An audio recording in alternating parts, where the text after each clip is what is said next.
같이 기도하겠습니다.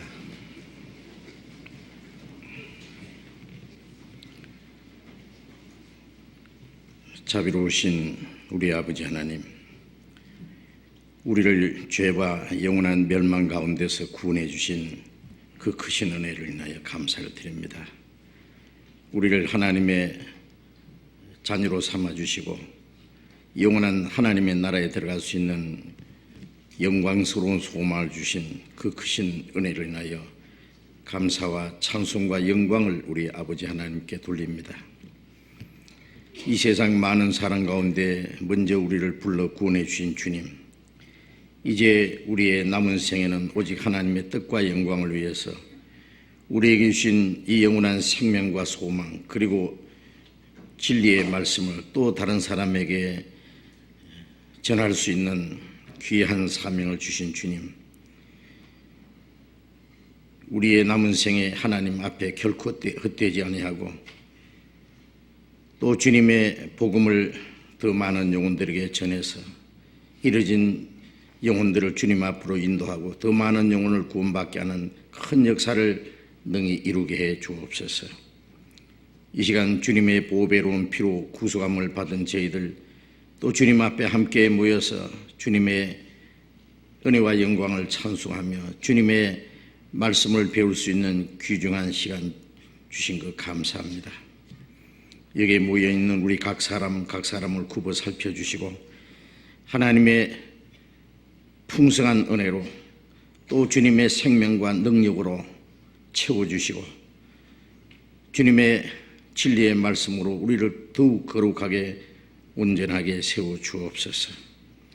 이 시간 함께 참여하지 못한 우리 형제 자매들 어느 곳에 있든지 일일이 보살펴 주시고 병 중에 있는 사람 속히 건강을 회복시켜 주시고 마음에 시험 받는 사람, 여러 가지 곤란 중에 있는 사람 일일이 보살펴 주셔서 한 사람도 실족함이 없게 해 주옵소서.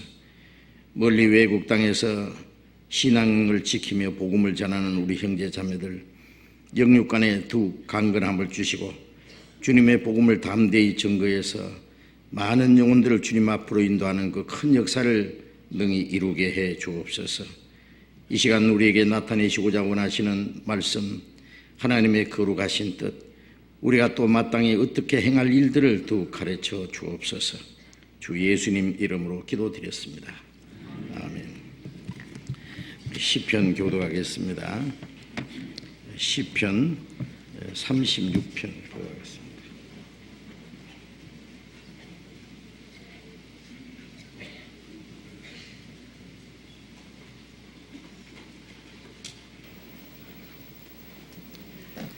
시편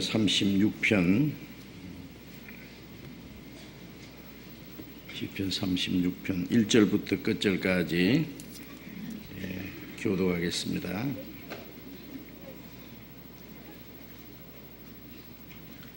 악인의 죄을이 내 마음에 이르기를 그 목전에는 하나님을 두려워함이 없다 하니 저가 스스로 자긍하기를 자기 죄악이 드러나지 아니하고 미움을 받지도 아니하리라 함이로다. 그 입의 말은 죄악과 괴hul이라 지혜와 선행을 거쳤도다. 저는 그 침상에서 죄악을 꾀하며 스스로 불선한 길로 서고 악을 싫어하지 아니하는도다. 여호와여, 주의 인자하심이 하늘에 있고 주의 성실하심이 공중에 사무쳤으며 주의 의는 하나님의 산들과 같고 주의 판단은 큰 바다와 일반이라. 여호와여, 주는 사랑과 짐승을 보호하시나이다. 하나님이여, 주의 인자하심이 어찌 그리 보배로우신지요. 인생이 주의 날개 그늘 아래 피하나이다. 저희가 주의 집에 살찐 것으로 풍족할 것이라. 주께서 주의 복락의 강수로 마시우시리이다. 대저 생명의 원천이 주께 있사오니 주의 광명 중에 우리가 광명을 보리이다. 주를 아는 자에게 주의 인자하심을 계속하시며 마음이 정직한 자에게 주의 일을 베푸소서. 교만한 자의 발이 내게 미치지 못하게 하시며 악인의 손이 나를 쫓아내지 못하게 하소서. 죄악을 행하는 자가 거기 넘어졌으니 엎드러지고 다시 일어날 수 없으리이다. 찬양대 찬송해 주시겠습니다.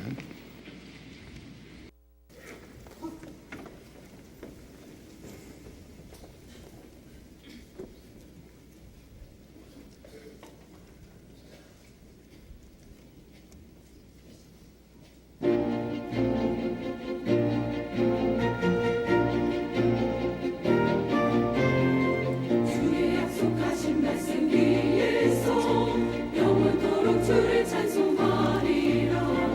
소리 높여 주께 영광 돌리며 약속 믿고 굳게 서리라.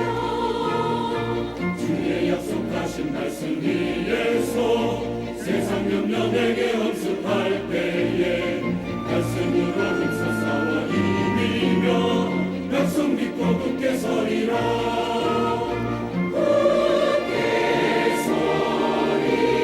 영원하신 말씀 위에 굳게 서리 굳게 서리 그 말씀 위에 굳게 서리라. 주의 약속하신 말씀 위에서 영원하신 주의 사랑이 믿고 성령으로 힘써 싸워 이기며 약속 믿고 굳게 서리라. 주님의 성도들 성령 받으니 그날 난 고통 한참고 이겼네. 그 험한 거리에 넘어 찬송하오니 내 주 예수만 몸만 하소서.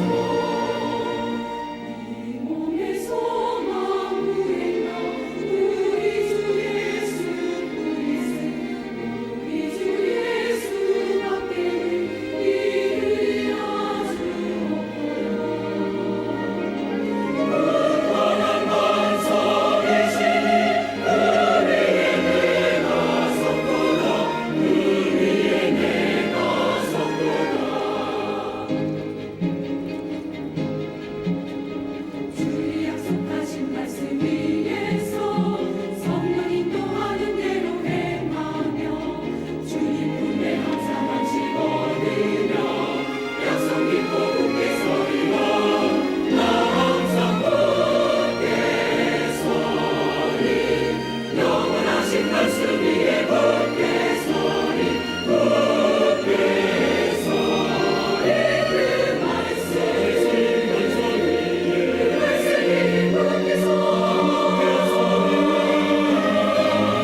약속 위에 굳게 서리라.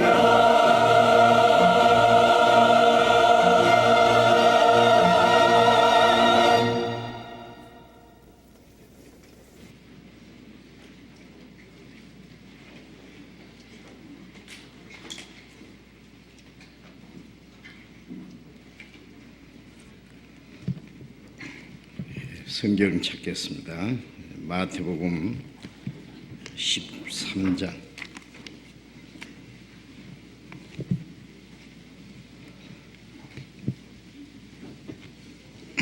마태복음 13장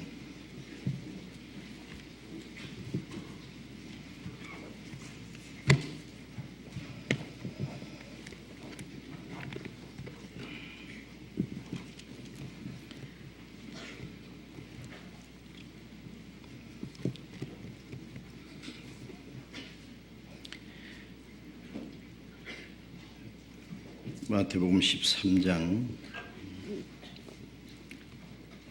31절부터 읽겠습니다. 마태복음 13장 31절부터 33절까지 읽겠습니다. 또 비유를 베풀어 가라사대 천국은 마치 사람이 자기 밭에 갖다 심은 겨자씨 하나를 같으니 이는 모든 씨보다 작은 것이로되 자란 후에는 나물보다 커서 나무가 되매 공중의 새들이 와서 그 가지에 깃들이느니라. 또 비유로 말씀하시되 천국은 마치 여자가 가루 서말 속에 갖다 넣어 전부 부풀게 한 누룩과 같으니라. 거기까지.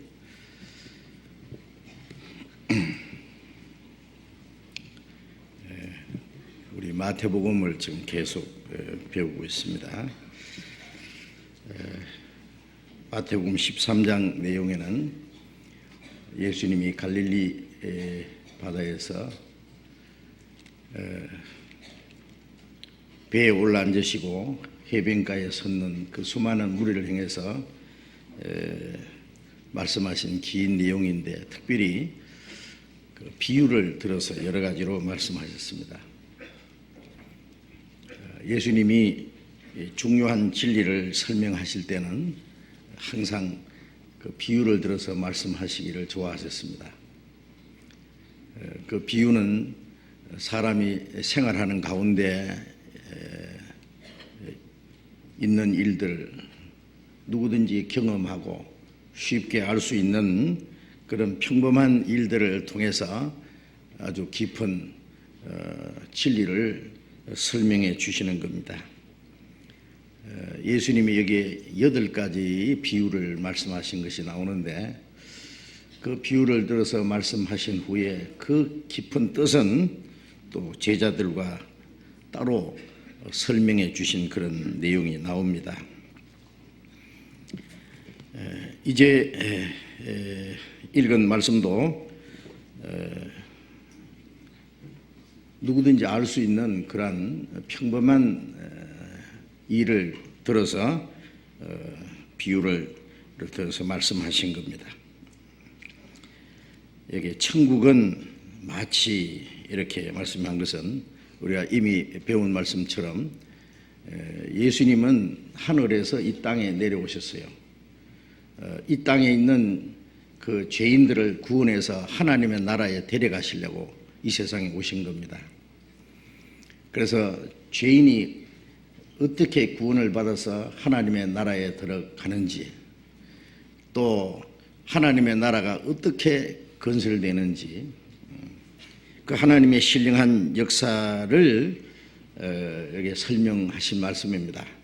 그래서 천국은 마치 이렇게 설명을 했습니다. 예수님이 먼저 십자가에 죽으시고 부활하신 후에 그 복음이 예루살렘에서 딴 것까지 전파되는 과정에서 천국 백성이 이제 준비되어 가는 겁니다. 그런데 여기에 우리가 얼른 이해하기 어려운 말씀은, 천국은 마치 사람이 자기 밭에 갖다 심은 겨자씨 한 알과 같다고 말씀하시고, 또 천국은 마치 여자가 가루 서말 속에 갖다 넣어 천부 부풀게 한 누룩과 같아, 이런 말씀을 하셨습니다. 우리가 이미 마태복음 13장 처음부터 배운 말씀 속에서 천국이 이루어지는 과정에서 하나님의 하시는 역사가 있는 동시에 하나님의 역사를 방해하는 마귀 역사도 항상 그림자처럼 따라다니고 그 역사하고 있다는 사실을 우리는 알고 있습니다. 하나님의 선한 역사가 있는 동시에 악의 세력도 함께 존재하고 함께 역사합니다. 그래서 그 씨 뿌리는 비유 가운데서도 씨는 하나님의 말씀이요, 씨가 떨어졌는데 길바닥에 돌짝밭에 가시덤불에 혹은 좋은 땅에 떨어졌다. 길바닥에 떨어진 씨는 새가 와서 쪼아 먹어버렸다. 이것은 사람이 말씀을 듣고 깨닫지 못하고 있을 때 마귀가 와서 그 사람으로 구원받지 못하게 하려고 마음에 있는 말씀을 뺏어가는 자다, 이런 말씀이었습니다. 하나님은 사람의 영혼을 구원하기 위해서 역사하시고, 마귀는 구원을 받지 못하기 위해서 또 역사를 합니다. 그래서 그 길바닥에 떨어진 씨, 돌짝밭에 혹은 가시덤불에 떨어진 씨는 결국 열매를 맺지 못하고 물론 구원에 연결시키면 구원받지 못한 사람의 상태입니다. 그리고 다음에 좋은 씨를 밭에다 심었는데 밤에 원수가 와서 가라지를 덧뿌리고 갔다. 그 원수는 하나님을 대적하는 마귀를 가리킵니다.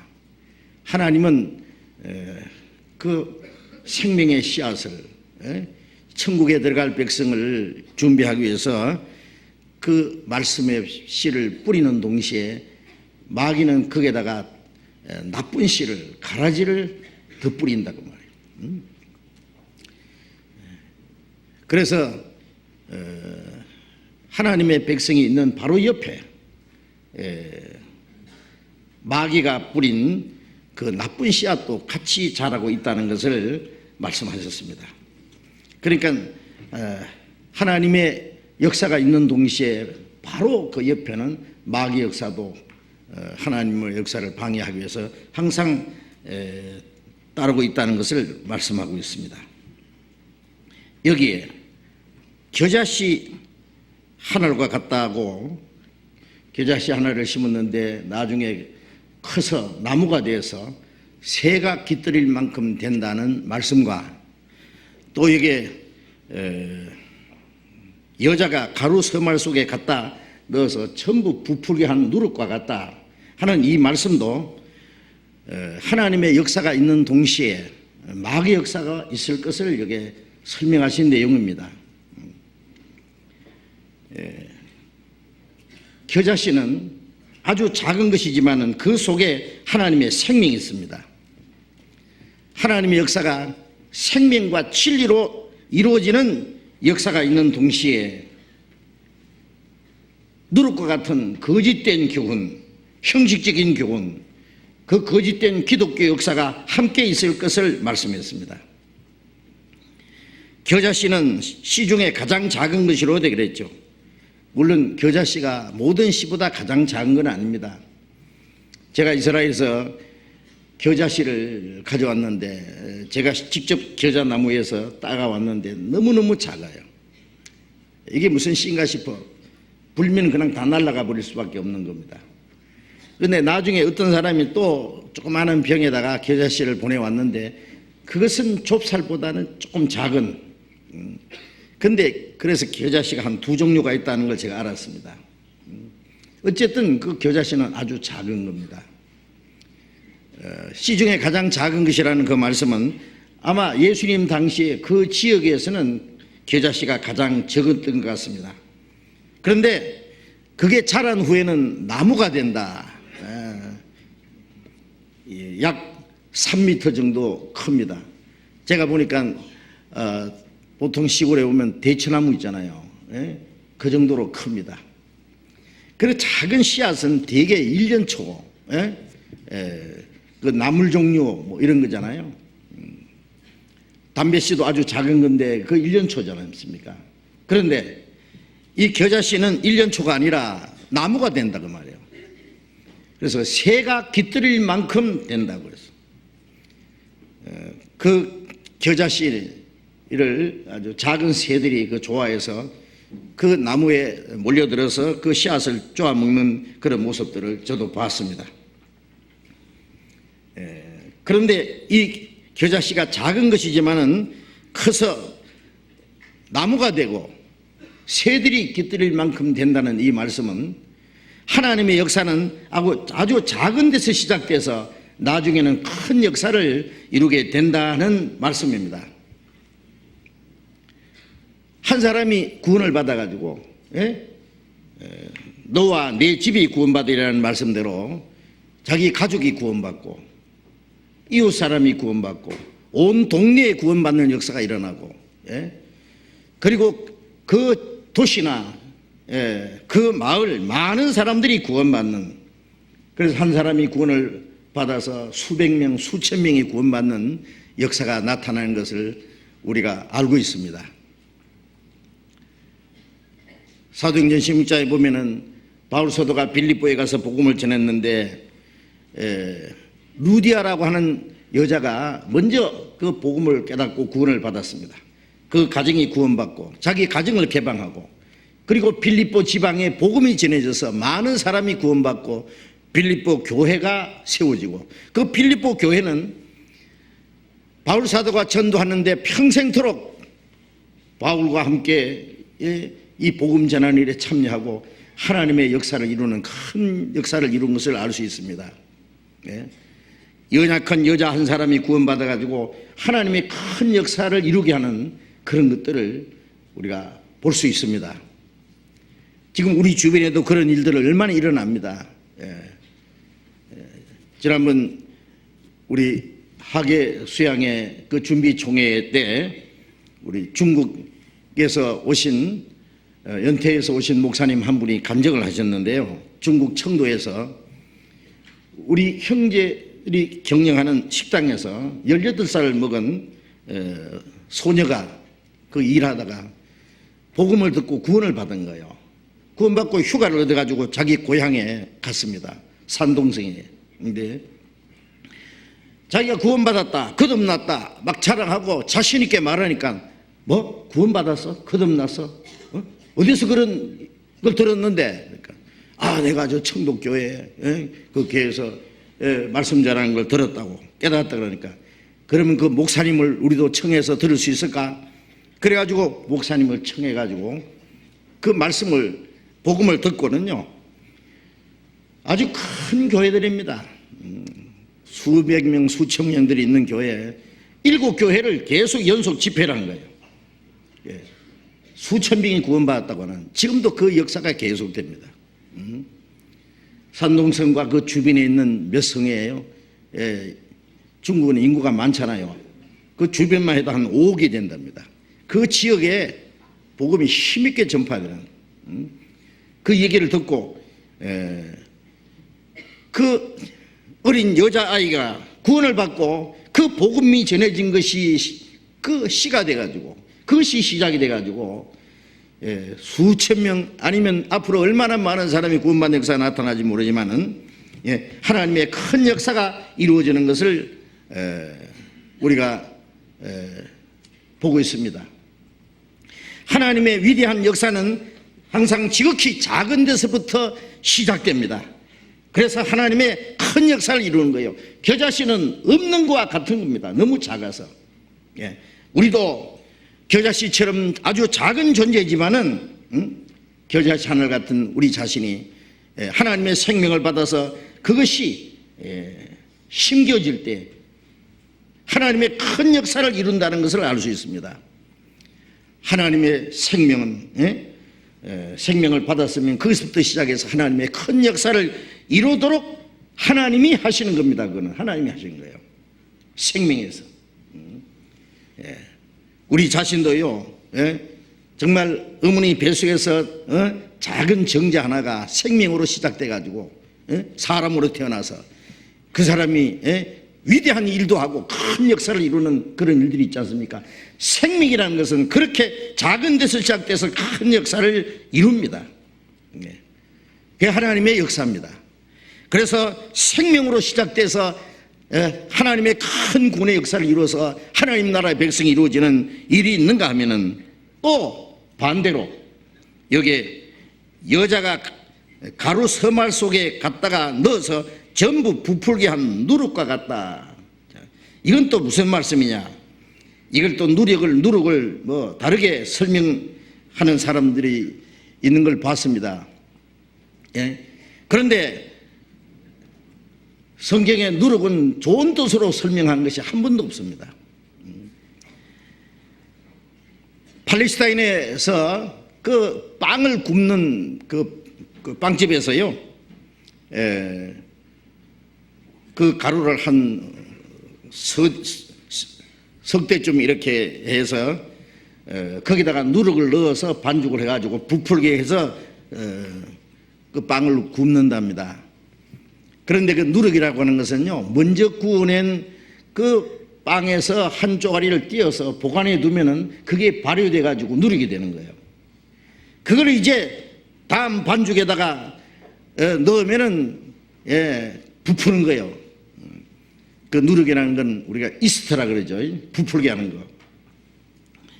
그런데 성경에는 누룩을 죄와 악의 세력으로 계속 말씀하고 있습니다. 출애굽기 12장에 보면은 이스라엘 백성들이 애굽에서 400년 동안 그 바라왕의 세력 밑에서 종살이를 하고 있다가 모세가 와서 애굽에 10가지 재앙을 하나님이 내리게 하시고 마지막에 장자 죽는 재앙에서 이스라엘 민족, 애굽의 장자는 죽고 이스라엘 장자는 살려서 거기서 해방돼 나온 사건이 있습니다. 그날이 유월절 밤이라 그랬죠. 그런데 유월절에 양이나 염소의 피를 문 밖에 발라서 장자 죽는 재앙에서 하나님이 그들을 보호해서 구원하게 하신 동시에 그 집안에서는 양이나 염소의 고기를 구워서 먹고 이제 날만 새면 그 지긋지긋한 애굽을 떠나는 겁니다. 그래서 옷을 입고 허리에 띠를 띠고 신을 신고 지팡이를 잡고 언제든지 떠날 차비를 하고 서서 그 고기를 먹습니다. 그런데 그 유월절 양고기를 먹을 때 누룩 있는 떡은 같이 먹지, 누룩을 넣어서 만든 떡은 같이 먹지 말라고 했습니다. 너무나 빨리 나왔기 때문에 그들은 부풀게 할 시간도 없고 누룩 없는 떡을 가지고 나왔다는 말씀이었습니다.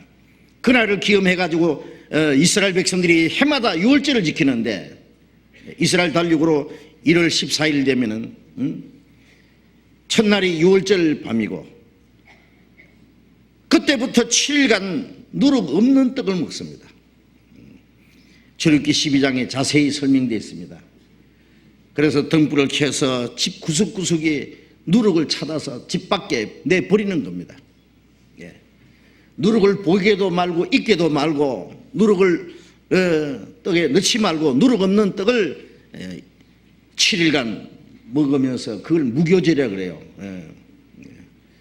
그래서 누룩 없는 떡을 먹는 그런 절기를 지킵니다. 그건 뭘 말하느냐? 예수님은 유월절 양으로 십자가 죽었습니다. 예수님 유월절 죽으셨잖아요.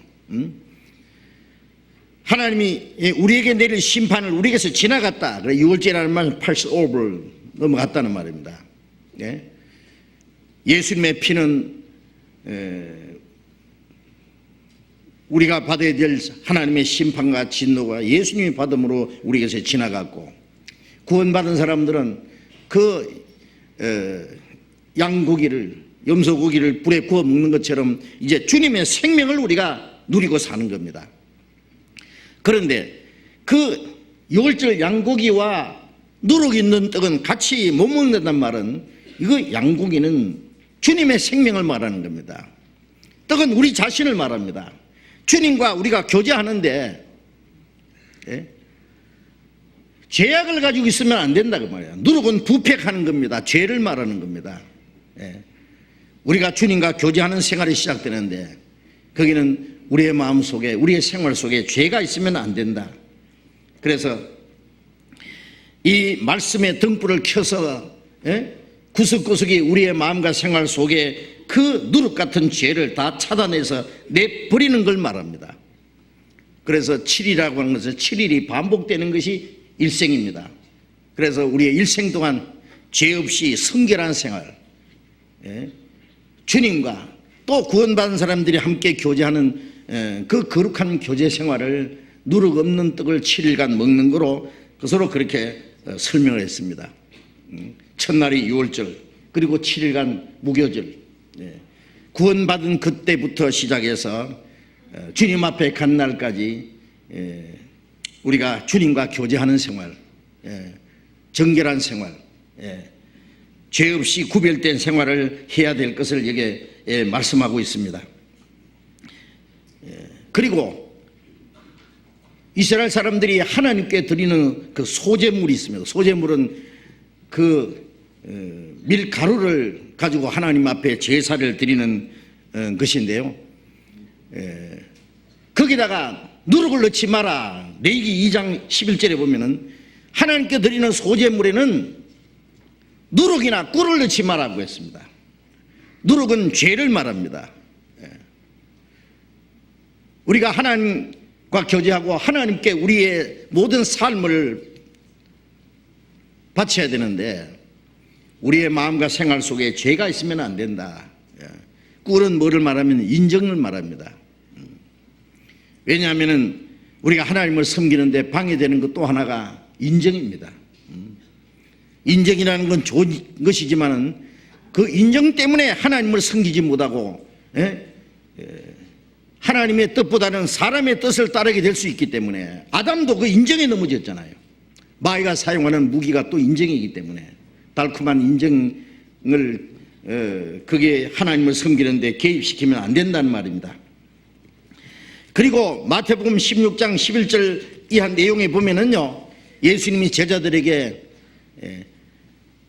바리새인과 사두개인의 누룩을 주의하라 그랬습니다. 제자들은 떡 때문에 걱정하시는갑다 그랬는데 떡의 누룩이 아니요 바리새인과 사두개인의 교훈을 삼가라고 말씀하신 거라 그랬습니다. 바리새인은 그 위선자들입니다. 그들은 형식주의고 껍데기로 선한 척하고 껍데기로 경건한 척하고 그리고 인간의 교훈을 하나님의 말씀을 대신해서 가르치는 그것을 바리새인의 누룩이라 그랬습니다. 사두개인들은 내세도 없고 천사도 없고 오직 현실주의자들입니다. 그래서 그것은 세속적인 교훈을 가르치는 겁니다. 그래서 이 바리새인의 형식적이고 외식적인 그리고 인간의 그 거짓된 교훈을 삼가하고 또 이 사두개인의 그 세속적인 육신적인 그 교훈을 삼가라고 말씀한 겁니다. 그런데 고린도전서에 보면은 이스라엘 백성들 가운데 구원을 받았지만은 그들 속에 죄가 있었습니다. 시기 질투도 있었고 다툼도 있었고 거기다가 또 도덕적인 죄, 간음죄를 지은 사람이 있었습니다. 그래서 그것을 바울 사도가 뭐냐면은 아주 누룩이라 그랬어요. 묵은 누룩과 아주 괴악하고 악독한 누룩이라고 그렇게 책망을 했습니다. 우리가 고린도전서 5장을 찾아봅시다. 고린도전서 5장. 고린도전서 5장 6절부터 8절까지 읽겠습니다. 고린도전서 5장 6절부터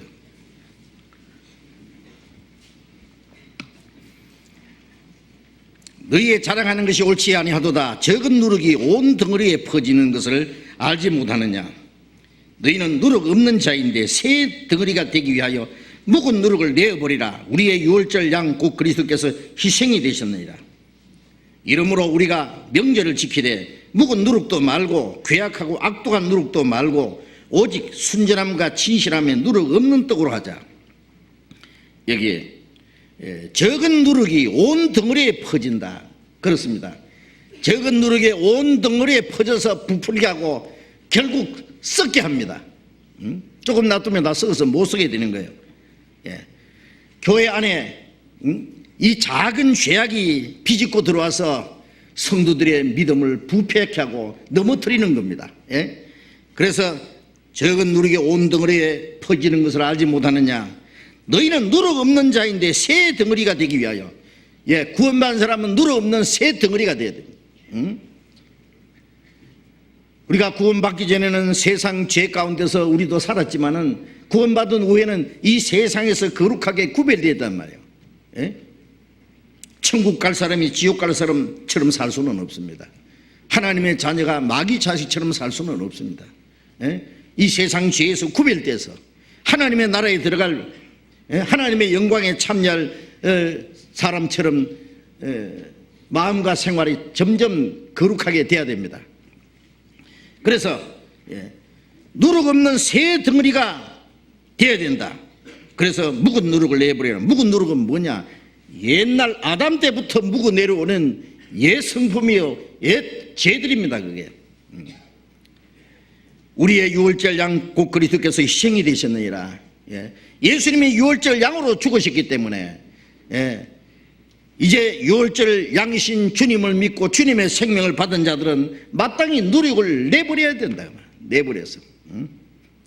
그래서 우리가 명절을 지킨다는 말은 이스라엘 백성들은 유월절을 지킨다든지 무교절을 지키는 것이 아니라 구원받은 이후에 우리의 삶이 무교절을 지키는 겁니다. 아까 말씀드린 것처럼.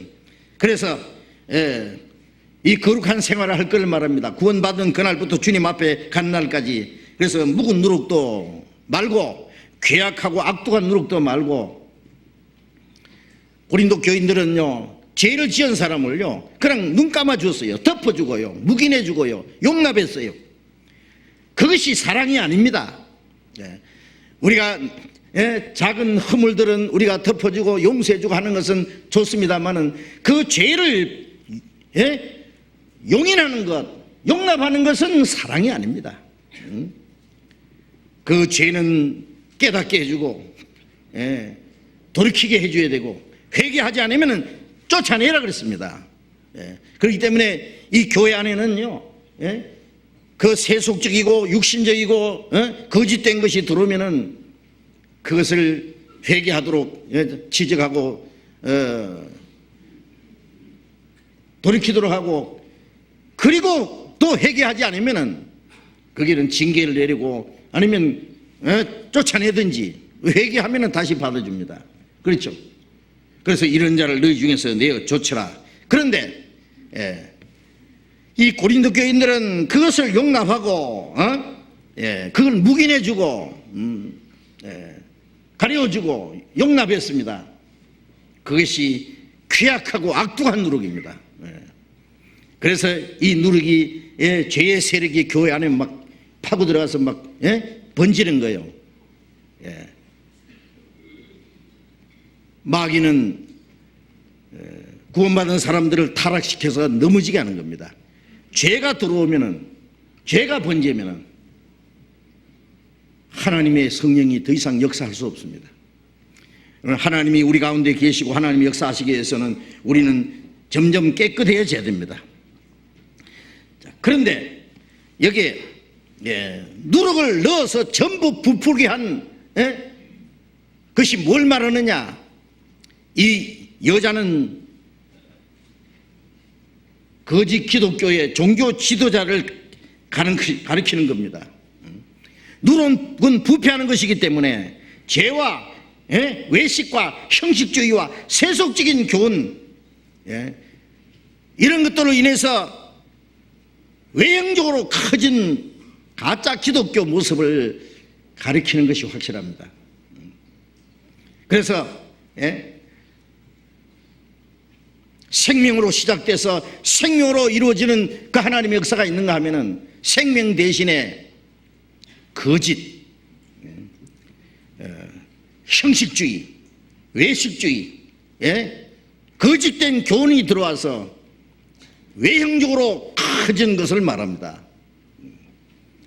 로마가 옛날에 그리스도인들을 많이 박해하고 죽였죠. 그런데 로마 콘스탄틴 황제가 기독교인이었습니다.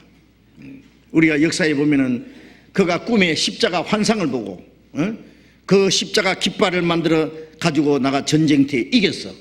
그래서 이 황제가 갑자기 기독교인이 되었습니다. 하루에 3,000명이 세례를 받았다는 겁니다. 이 가짜 기독교 역사가 시작된 거예요. 그리고 이제 그때부터 외형적으로 엄청난 카톨릭의 그 형식주의가 시작됐습니다.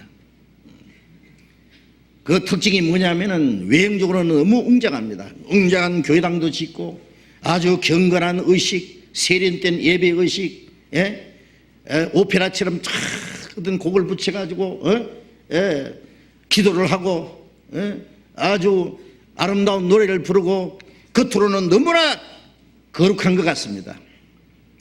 제가 러시아에 가서도 러시아의 그 정교회들 보면은요, 가는 데마다 그 교회당들이 너무 웅장합니다. 엄청납니다. 모스크바 시내 한복판에 최근에 만든 교회당 예수교회, 구원교회라 그래. 그것도 이름은 아주 좋아요. 예수 구원교회. 물론 수천억을 들여서 지은 겁니다. 국가에서도 지원해주고 엄청난데 전부 안팎으로 전부 다 특별한 돌로 깎아서 세운 건데요. 그리고 그 안에서는 아주 경건한 미사가 계속 집전되는데, 제가 봤을 때는 그 속에는 생명과 진리는 손톱 한 곳도 없는 겁니다.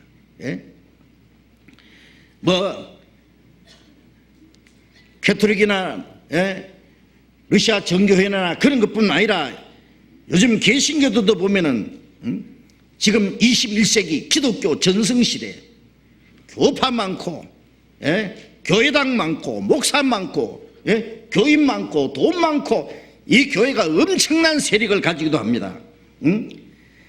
자, 그러나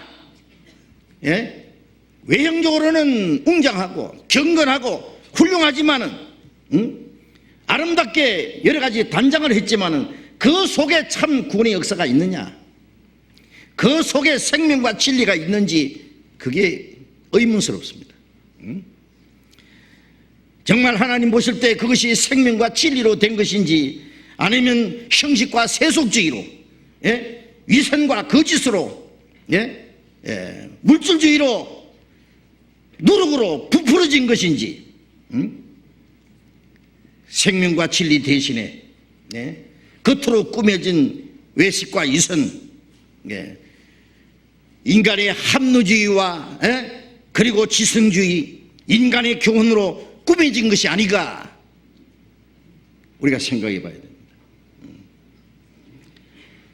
갖가지 종교 의식으로 꾸며진 형식주의, 우리가 다른 종교도 보면은 엄청납니다. 불교도 보면은 그 절들을 꾸미는 거 보면 안에 들어가면은 어마어마합니다. 그런 것들이 있죠.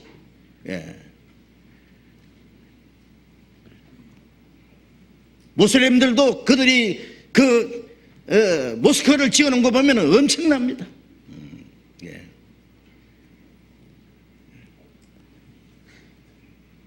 전 세계 곳곳에 그들이 종교 힘은 아주 대단합니다. 힌두교들도 보면은요, 막 엄청나게 웅장하고 아름다운 그런 저들의 그 모스크를 꾸며놨습니다. 그들이. 그리고 아주 경건한 모습의 그들대로의 종교 의식이 있습니다. 그러나 그 속에 뭐가 있습니까? 생명이 있습니까? 진리가 있습니까? 그러나 말만 기독교고 껍데기만 기독교지 그 속에 생명과 진리가 없으면 다 마찬가지 아닙니까?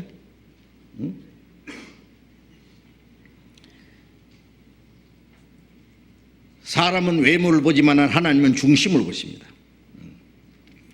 요한계시록 3장 14절 한번 봅시다. 요한계시록 3장 14절부터.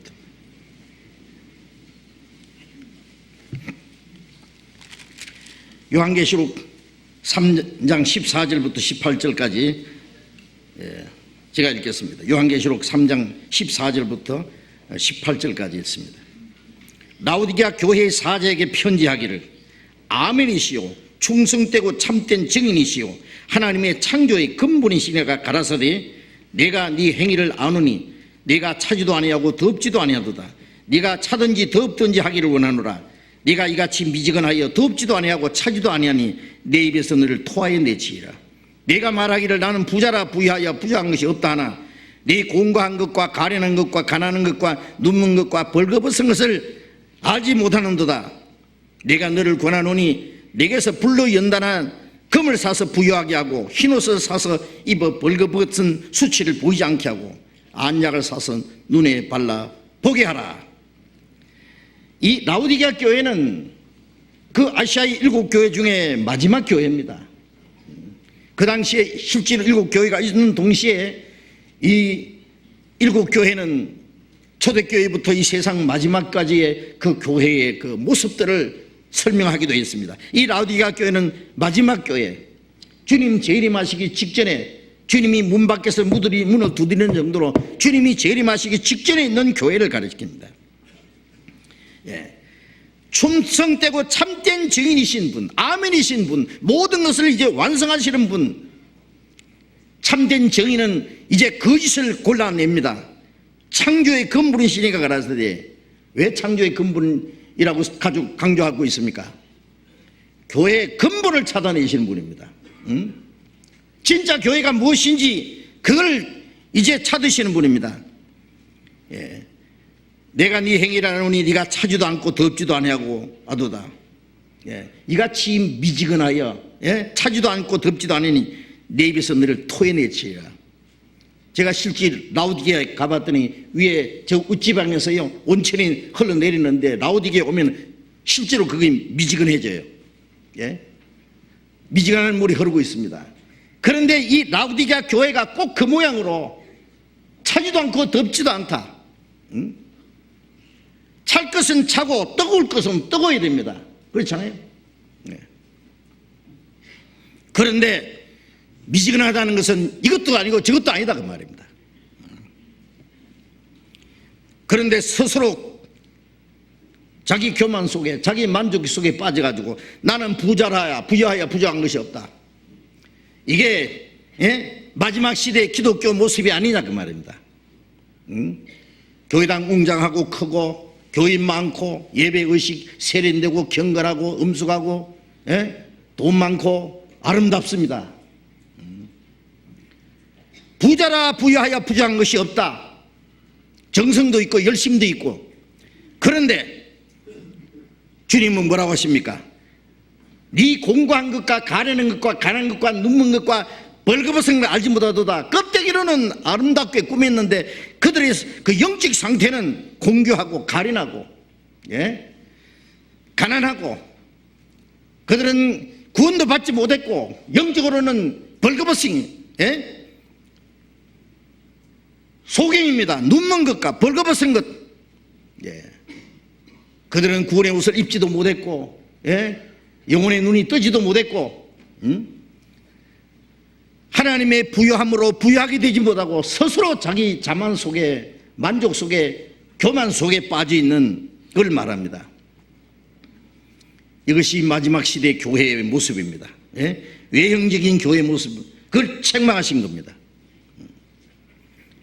내가 너를 권하노니 불로 연단하여 금을 사서 부유하게 하고, 이것은 주님의 진리를 깨닫고 구원을 받았을 뿐 아니라 어떤 고난과 환난 중에도 믿음을 지킬 수 있는 그 아름다운 값 있는 믿음을 말하죠. 그리고 흰옷을 사서 입어 벌거벗은 수치를 보이지 않게 하고 의의 옷, 구원의 옷을 입어라 그 말이에요. 여기에 사귀는 사람인데 값없이 산다 그랬죠. 값없이, 돈 없이 거저 주는 겁니다. 그래서 자기 영혼의 벌거벗은 수치를 보이지 않게 하고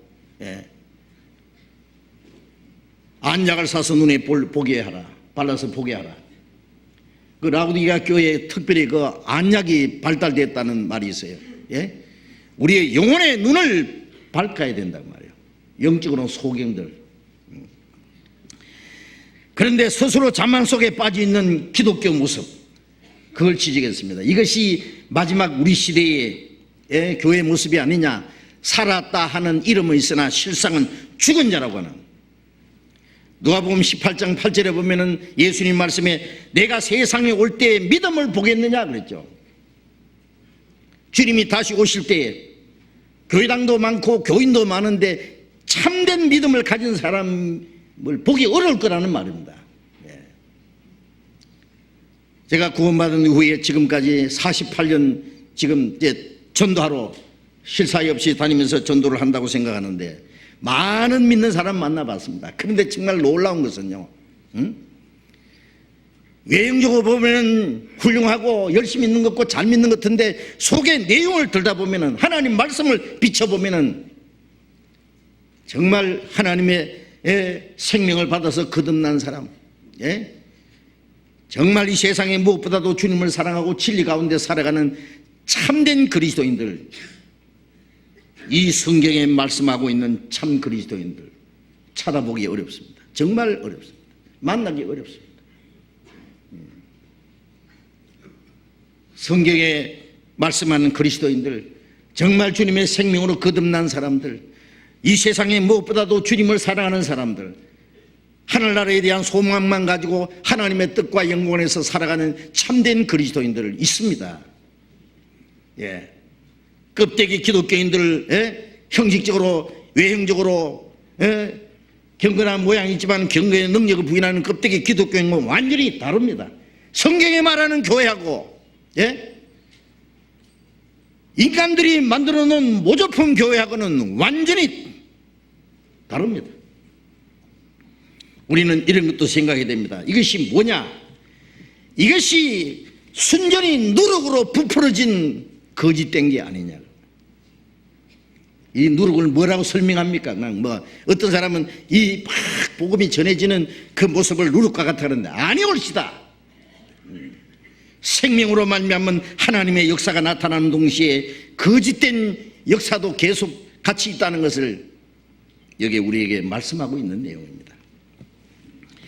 마태복음 13장 다시 돌아가 봅시다.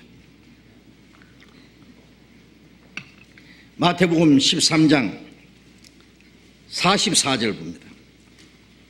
천국은 마치 밭에 감추인 보화와 같으니 사람이 이를 발견한 후 숨겨두고 기뻐하여 돌아가서 자기의 소유를 다 팔아 그 밭을 샀느니라. 또 천국은 마치 좋은 진주를 구하는 장사와 같으니 극히 값진 진주 하나를 만나매 가서 자기의 소유를 다 팔아 그 진주를 샀느니라. 또 천국은 마치 바다에 치고 각종 물고기를 모으는 그물 같으니 그물에 가득하며 물가로 끌어내고 앉아서 좋은 것은 그릇에 담고 못된 것은 내버리니라. 세상 끝에도 이러하리라. 천사들이 와서 의인 중에서 악인을 갈라내어 풀무불에 던져 넣으리니 거기서 울며 이를 갈미으리라. 자, 이 말씀은 이 마태복음 13장의 많은 그 비유, 많은 교훈 중에 마지막 결론적인 말씀입니다. 아주 중요한 말씀입니다. 이 말씀을 우리가 좀 확실히 깨달을 수 있기를 바랍니다. 천국은 마치 성경에 계속 그렇게 말씀하죠. 우리가 사는 이 땅은 영원한 것으로 만드신 게 아닙니다.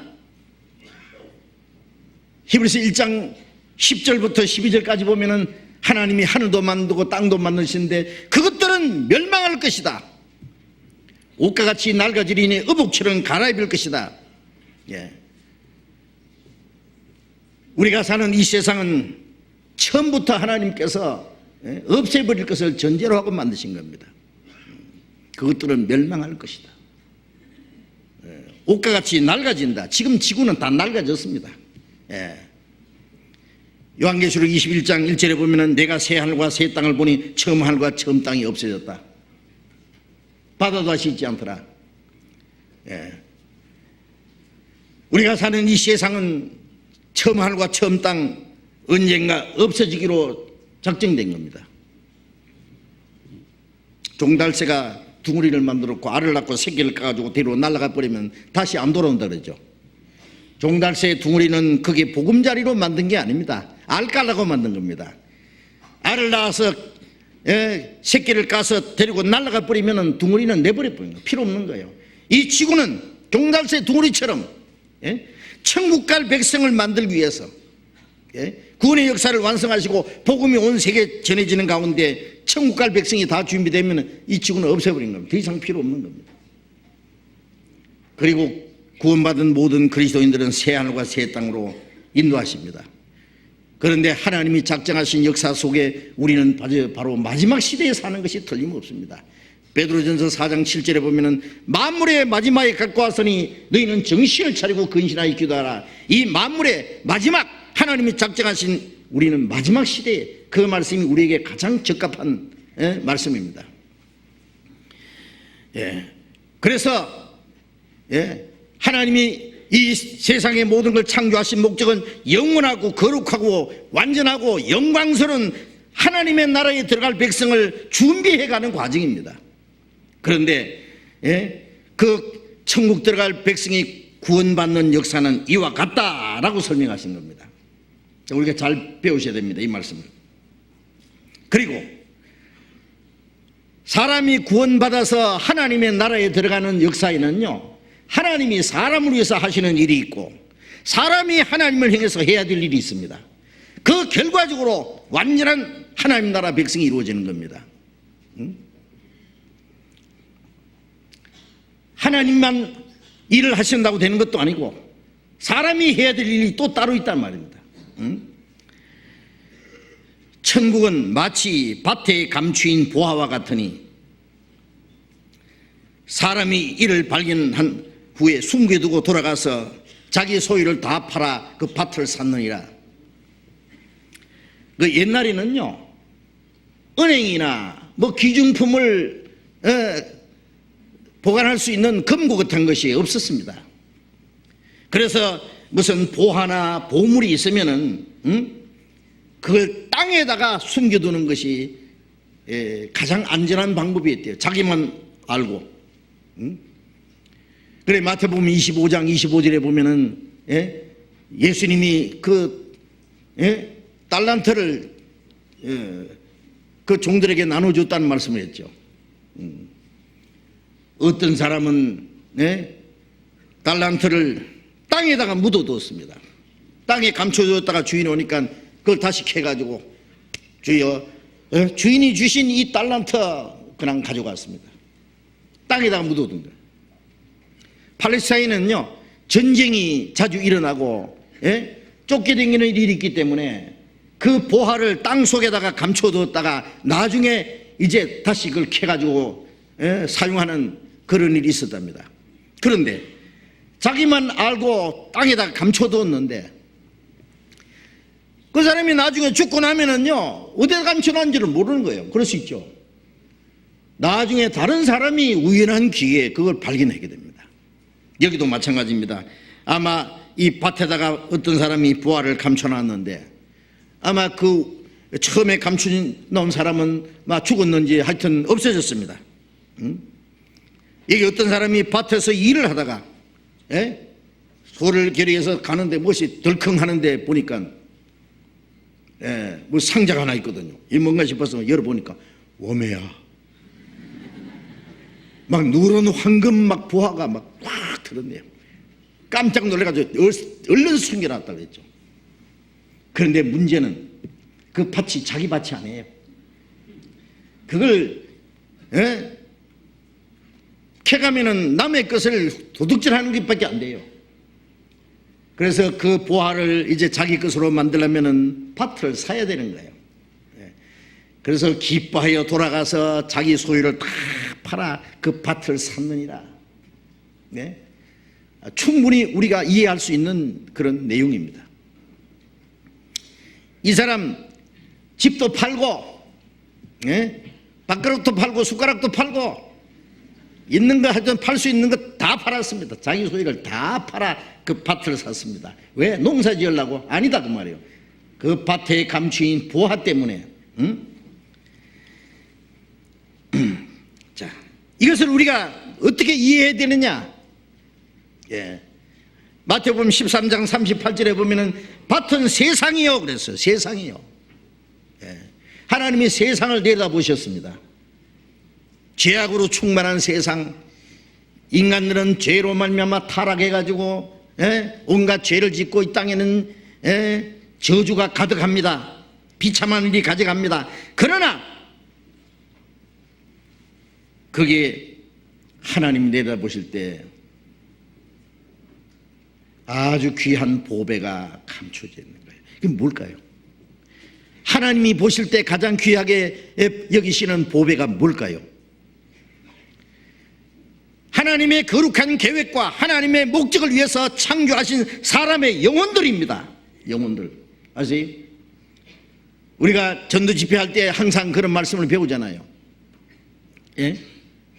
시편 144편 3절에 여호와여 사람이 무엇이 간데 주께서 저를 알아주시며 인생이 무엇이 간데 저를 생각하시나이까. 이 죄 가운데 태어나서 죄 가운데 행하는 인간, 버러지만도 못한 인간, 뭐 생기가 제일 잘생겼어요. 깨끗하기를 해요. 마음을보다 거짓되고 심히 부패한 마음을 가졌는데, 그런데 왜 하나님이 인간을 그토록 생각하시고 인간을 귀중히 여기냐? 하나님 형상대로 하나님처럼 영원히 살 수 있는 영혼이 있기 때문에. 이게 보배입니다. 그게 보배입니다. 그래서 이사야 57장 16절에 보면은 내가 영원히 다투지 않고 장구히 노하지 않을 것은 나의 지은 그 혼과 영이, 영과 혼이 내 앞에서 곤비할까 함이라. 인간이 죄를 지어서 하나님의 땅을 저주하고 인간에게 여러 가지 형벌을 내렸지만은 영원히는 노하지 않는다. 영원히 지옥 가는 걸 원치 않는다. 왜? 하나님이 지으신 영혼이 멸망할까 봐. 자기 자식이 잘못하면 때리지만은 죽이지는 않습니다. 사랑합니다. 아무리 말썽꾸러기라도 병들어 죽으려고 하면 이놈아 못날 놈아 죽지를 마라, 죽질락 마라 그러죠. 어떻게든지 살리려고 온 재산을 다 바쳐서라도 아들을 살려보려고 하는 것이 부모의 심정일 거예요. 하나님은 우리 영혼을 그렇게 귀중히 여기십니다. 그래서 이사야 49장 5절에 나는 여호와 보시기에 존귀한 자라. 여러분, 우리가 아무리 죄가 많고 못생기고 그래도 하나님 보실 때는 존귀한 존재입니다. 하나님의 형상대로 지은 영혼이 있기 때문에 그래요. 다른 이유는 없어요. 시편 49장 20절에 보면은 존귀에 처하나 깨닫지 못하는 사람은 멸망하는 짐승 같다. 하나님 보시기에 존귀한 영혼이 있는데 자기가 얼마나 존귀한 존재라는 걸 모르면 짐승과 같다. 인간은 스스로 천해져가지고 까짓걸 살다 죽으면 그만이지. 스스로 천해니까 막 사는 거예요. 막 사다가 막 가는 거예요. 그게 막갑하잖아요. 그래. 막 살다가 막 가는 거. 까짓거 죽으면 그만일 것을. 아닙니다. 사람은 짐승이 아닙니다. 짐승은 잡혀 죽기 위해서 났고 사람은 영생하기 위해서 이 세상에 태어났습니다. 그래서 하나님처럼 영원히 살 수 있는 영혼이 있기 때문에 존귀한 겁니다. 그래 이사야 43장 4절에 보면은 내가 너를 보배롭고 존귀 여기있다 그랬어요. 물론 그 말씀은 이스라엘 민족을 이스라엘 땅으로 돌아오게 하면서 하나님의 택한 이스라엘 민족을 존귀 여긴다는 말인데 이스라엘 뿐이겠어요? 그것은 예수 그리스도의 피로 말미암아 구원받은 모든 성도들을 먼저 본으로 보여준 겁니다. 하나의 견본으로. 그런데 구원받은 사람이 하나님이 보시기에 존귀한 동시에 구원받아야 될 그 영혼들 한 사람 한 사람 영혼도 하나님이 존귀 여깁니다. 반드시 존귀 여깁니다. 그래서 요한복음 3장 16절에 하나님이 세상을 이처럼 사랑하사 독생자를 주셨으니 십자가에 죽는 데까지 아낌없이 내주었습니다. 자기의 소유를 다 팔아 그 진주를 샀다는 그 땅을 샀다는 밭을 샀다는 말이 뭘까요? 하나님의 모든 것은 자기 독생자입니다. 자기 독생자를 아낌없이 죽는 데까지 내준 건 그 이상 하나님도 할 수 없어요. 그 하나님의 모든 겁니다. 그래서 죄로 말미암아 저주받은 땅을 죄를 범함으로 마귀에게 팔린 이 세상 죽음의 권세에 사로잡혀서 영원히 지옥으로 끌려가는 이 죄인들을 구원하기 위해서 하나님이 이 땅의 모든 사람들을 위해서 자기 독생자를 십자가 죽는 데까지 함으로써 죄삭선 사망이기 때문에 그 죄값을 주님이 갚아주셨단 말입니다.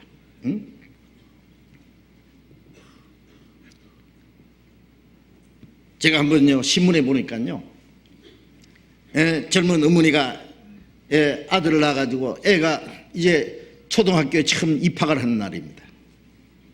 그 신문 칼럼에 그랬어요.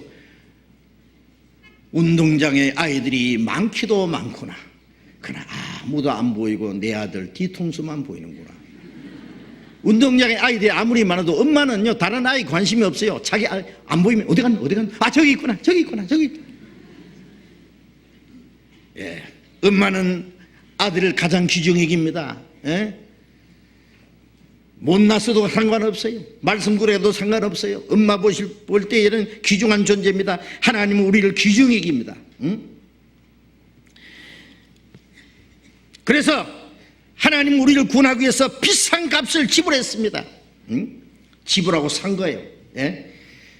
하나님이 우리의 죄값을 지불해 주지 않으면 어떻게 구원이 이루어집니까? 그리스도께서 자신을 속죄제물로 드리심으로 큰 구원의 역사를 이루었습니다. 그래서 베드로전서 1장 18절 19절에 보면은 우리가 조상 때부터 잘못된 망령된 행실에서 구속된 것은 금이나 은같이 없어질 보배로 한 것이 아니라 그리스도의 보배로운 피, 하나님의 어린 양의 보배로운 피로 한 것이라 그렇습니다. 하나님은 얼마나 비싼 대가를 지불해서 우리를 구원하기 위해서 값을 지불했습니다. 그런데 그 밭에 감추인 보화, 그건 이제 누가 자기를 값으로 사준지도 모를 거예요, 그죠? 이제 그 보화를 캐내야 되는데 어떻게 하는가? 하나님이 값을 지불했다고 몽땅 캐가지고 가져가시는 건 아닙니다. 하나님이 우리를 구원하기 위해서 하나님이 하신 일이 있고 사람이 해야 될 일이 있습니다. 그 두 번째 얘기입니다. 45절 봅니다. 45절. 또 천국은 마치 좋은 진주를 구하는 장사와 같으니 극히 값진 진주 하나를 만나매 가서 자기의 소유를 다 팔아 그 진주를 샀느니라. 좋은 진주를 구하는 장사. 자, 이 사람은 목적이 뭐예요? 아주 좋은 진주 하나를 구하는 것이 이 사람 평생 소원이에요. 임금님에게 바치려고 하는 건지 자기가 그걸 평생 소유하려고 하는지, 하여튼요, 이런 사람이 그때 옛날에도 있었어요. 좋은 진주를 구하러 다니는 장사. 자, 그런데 이것은 영원한 생명과 진리를 찾는 사람의 마음 상태를 말합니다. 사람은 무엇인가 찾기 위해서, 얻기 위해서 왔습니다, 세상에.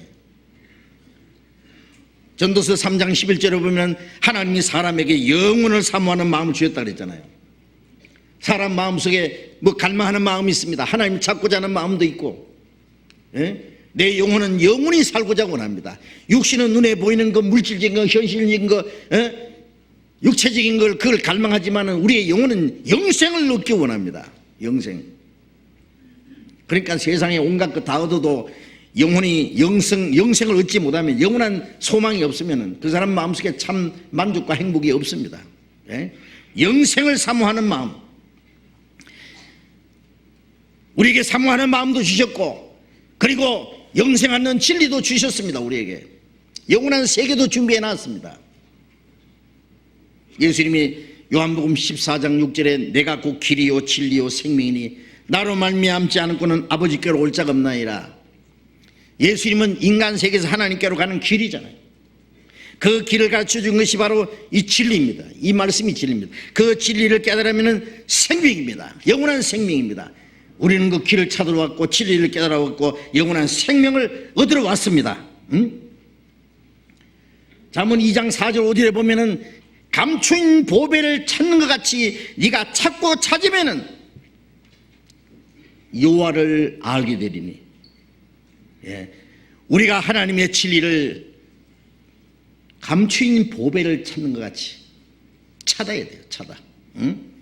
우리가 찾아야 될 게 있습니다. 그런데 세상 사람들은 뭔가 찾아서 부지런히 열심히 헤매고 일하고 있습니다. 그런데 무엇이 자기에게 가장 귀중한 것인지, 자기가 반드시 얻어야 될 것인지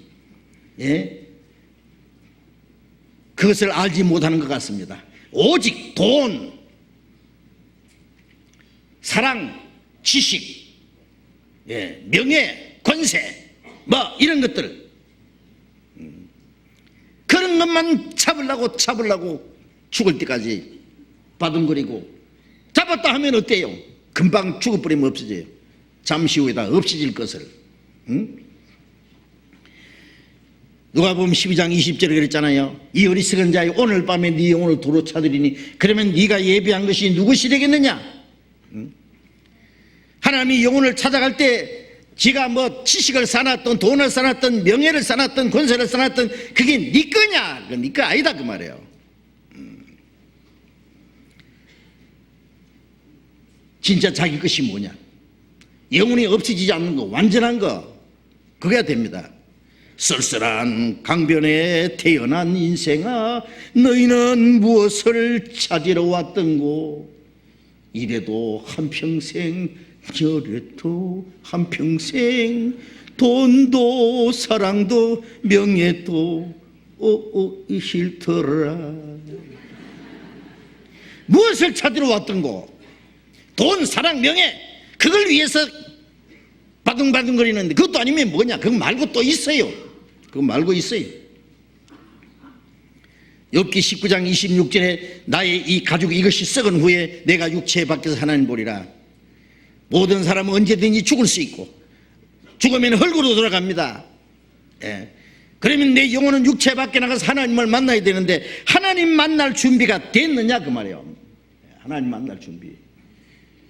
그래서 죽을 육신을 위해서는 쌓아두고 하나님께 대하여 부요치 못한 자가 위와 같으리라. 하나님께 대한 부요가 뭐예요? 예. 고린도 후서 8장 9절에 보면은 그가 부요하신 자로서 너희를 위해서 가난하게 되시면 그의 가난함을 인하여 너희여 부르게 하랍니다. 예?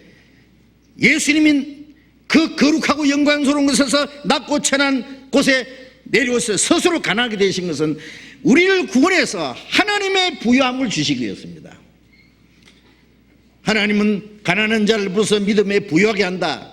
우리가 구원을 받고 하나님의 자녀가 되고 하나님 나라에 들어갈 수 있는 확실한 믿음을 가지고 하나님의 그 유업을 이을 자가, 상속자가 되었습니다. 그 최고 부유한 거예요. 썩지 않고 더럽지 않고 쇠하지 않은 기업을 얻게 했습니다. 예? 그 하나님의 부유함을 주시려고 하는 겁니다.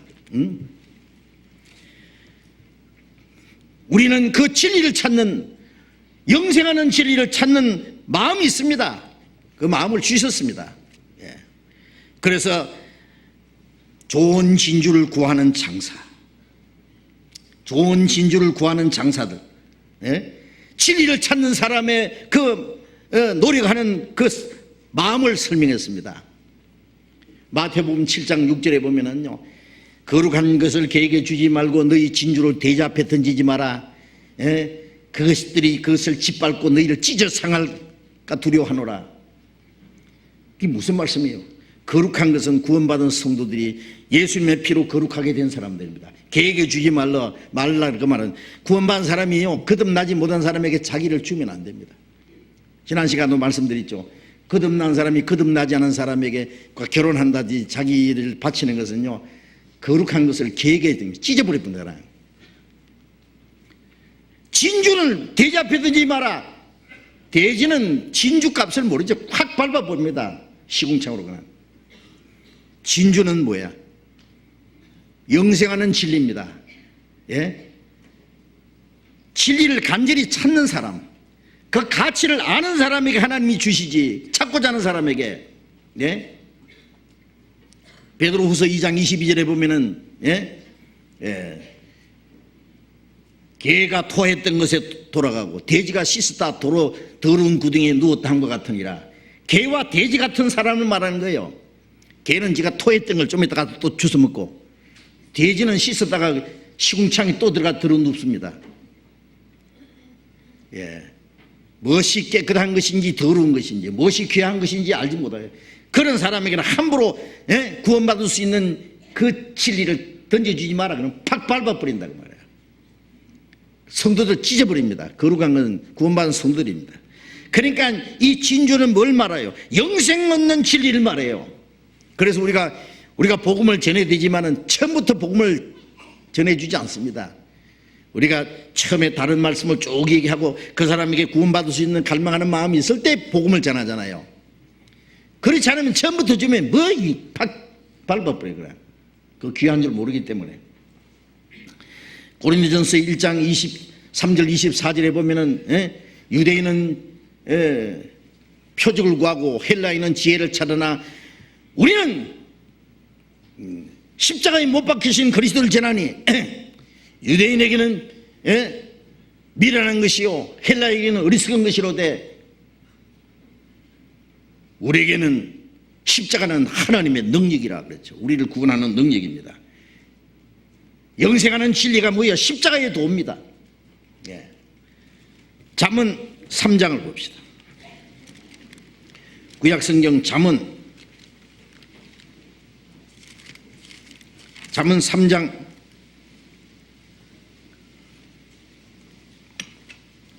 15절 봅니다. 지혜는 진주보다 귀하니 너희의 사모하는 모든 것으로 이에 비교할 수 없도다. 지혜는 진주보다 귀하니 너희 사모하는 모든 것으로 이에 비교할 수 없다. 옛날 사람들도 진주를 아주 귀한 것을 여겼습니다. 갑중로 여겼습니다. 사람이 그 진주를 사모했습니다. 그 특별한 진주, 그 너무나 아름다운 빛깔이 빛을 통해서 여러 가지 모습으로 나타나는 그걸 너무나 귀하게 여기고 사모했습니다. 그러나 지혜는 진주보다 낫다. 왜요? 이 지혜는 뭘 말해요? 예수님을 말하는 거예요. 예수 그리스도는 하나님께로 나서 우리에게 지혜가 되셨다. 고린도전서 1장 30절에 예수님이 우리의 지혜입니다. 영생하는 지혜입니다. 이 지혜는 진주보다 나으니 너희 모든 사모하는 것으로 이에 비교할 수 없도다. 인간이 사모하는 것에 그거가 비교할 수 있겠어요? 예수님은 바로 영생하는 진리입니다. 영생하고 유일하신 참 하나님과 그 보내신 자 예수 그리스도를 아는 것입니다. 영생입니다. 그게 영생하는 진리입니다. 18절 같이 읽어봅시다. 지혜는 그 얻은 자에게 생명나무라. 지혜를 가진 자는 복되도다. 지혜는 그 얻은 자에게 생명입니다. 생명. 아담이 먹으려고 했다가 먹지 못했던 거, 선악과를 먹었는데 생명과를 못 먹고 쫓겨났잖아요. 예수님이 영생하는 진리입니다. 지혜는 생명나무라. 지혜를 가진 자는 복되도다. 왜 복돼요? 영생 얻는 거니까. 하늘나라를 기업으로 얻으니까. 영생 얻는 진리, 그걸 말하는 겁니다. 그런데 마태복음 7장 7절에 찾으라 그러면 만날 것이요, 이 값진 진주는 간절히 찾는 사람의 눈에 발견되는 거예요. 간절히 찾지 않는 사람은요, 아무리 값진 진주가 눈에 앞에 있어도요, 이건 뭐 유리 구슬인 줄 알고요, 내버려 버려요. 뭐 조개 안에서 진주가 하나 발견됐다 합시다. 뭐 전복 하나 사 먹다가 무엇이 나왔어요. 뭐 이런 게 있노? 옆에 놔뒀다가 엿장사한테 아저씨 이것 좀 엿하는 것 좀 주세요. 엿하고 바꿔 먹을 거예요. 그죠? 가치를 모르면 아는 사람에게 뺏깁니다. 진주는 어떻게 생기는 거예요? 조개 속에 모래 알이나 무엇이 들어가 가지고 조개가 고통스러워서 계속 액을 품어가지고 계속 감싸서 그것이 오랜 세월이 지나는 동안에 아름답고 빛난 진주가 되는 겁니다. 조개의 많은 고통과 괴로움, 고난을 통해서 만들어지는 게 진주예요. 그건 뭘 말합니까? 하나님이 자기 독생자를 희생해서 그리스도의 십자가의 고난을 통해서 그 피 흘림을 통해서 우리를 구원하신 그 진리가 됐습니다. 하나님의 독생자가 희생해서 십자가의 고난을 받아서 자기를 희생해서 이루신 이 구원의 복음이 그보다 더 귀중한 것이 어디 있겠냐? 그게 진주입니다. 첫째 비유대로 하나님이 우리를 보배롭고 존귀히 여겨서 우리를 구원하기 위해서 자기 독생자까지 희생해 주셨다는 그 진리를 깨닫는 것이 값진 진주를 만난 겁니다. 지극히 값진 진주. 믿는 자에게 영생을 주시는 그 진리보다도 더 귀한 것이 세상에 어디 있겠느냐? 이 복음이 너희에게 이르매 너희가 듣고 참으로 하나님 은혜를 깨달은 날, 우리 영생하는, 우리 영혼을 구원하는 그 진리 말입니다. 그보다 더 귀중한 건 없습니다. 극히 값진 진주 하나를 만났다. 어떤 사람 이제 진주를 찾아다닙니다. 근데 이게 아닌데, 이것도 아닌데, 내가 찾는 거 이게 아닌데. 그런데 하루는 눈이 번쩍 내가 찾는 게 이게다. 자, 많은 사람들이 영생하는 진리를 찾아 헤맵니다. 여기 가봐도 아니고 저기 가봐도 아니고. 전에 어떤 사람 와서 그럽니다. 자기는 매주마다 이 교회 저 교회 헤맸다는 거예요. 어떤 사람은 한 교회 박혀가지고요, 죽어나 사나 그냥 그 지킵니다. 그냥 본교회라고. 그게 정말 올바른 교회 같으면 얼마나 좋겠어요. 그런데 어떤 사람은 이것도 아니고 저것도 아니고 뭔가 마음에 만족이 없고 갈등이 없고. 일본의 우찌무라 간조라는 그 사람 확실히 거듭난 분입니다. 그런데 그분이 쓴 책이에요. 구한록이라는 책이 있어요. 혹시 구해서 읽어보시면 돼요. 자기 마음에 참 평안을 얻기 위해서 헤맨 모습입니다. 이 사람이 학문도 해보고 철학도 해보고 문학도 해보고 구제사업도 해보고 예술도 해보고 신학도 해보고 뭐 세상 쾌락도 한번 얻으려고 노력해보고 그래도 평안이 없었다. 그런데 어느 날 예수님의 십자가의 그 은혜를 깨닫고 제사함 받고 구원받았을 때 비로소 마음속에 참 평안이 이루어졌다는 겁니다. 이 값진 진주입니다. 지극히 값진 진주입니다. 간절히 찾는 사람 눈에는 퍼뜩 눈에 들어옵니다. 그래서 이 교회 저 교회 어떤 사람 다니던 그 얘기했죠. 그 사람이 어느 날 우리 교회에 와서 말씀 듣다가 눈이 번쩍 떨어진 거예요. 내가 찾던 게 이게다, 바로 이게다. 그 간증하는 걸 들었습니다. 그렇습니다. 진리를 간절히 찾는 사람은 하나님이 만나게 해주십니다. 만나게.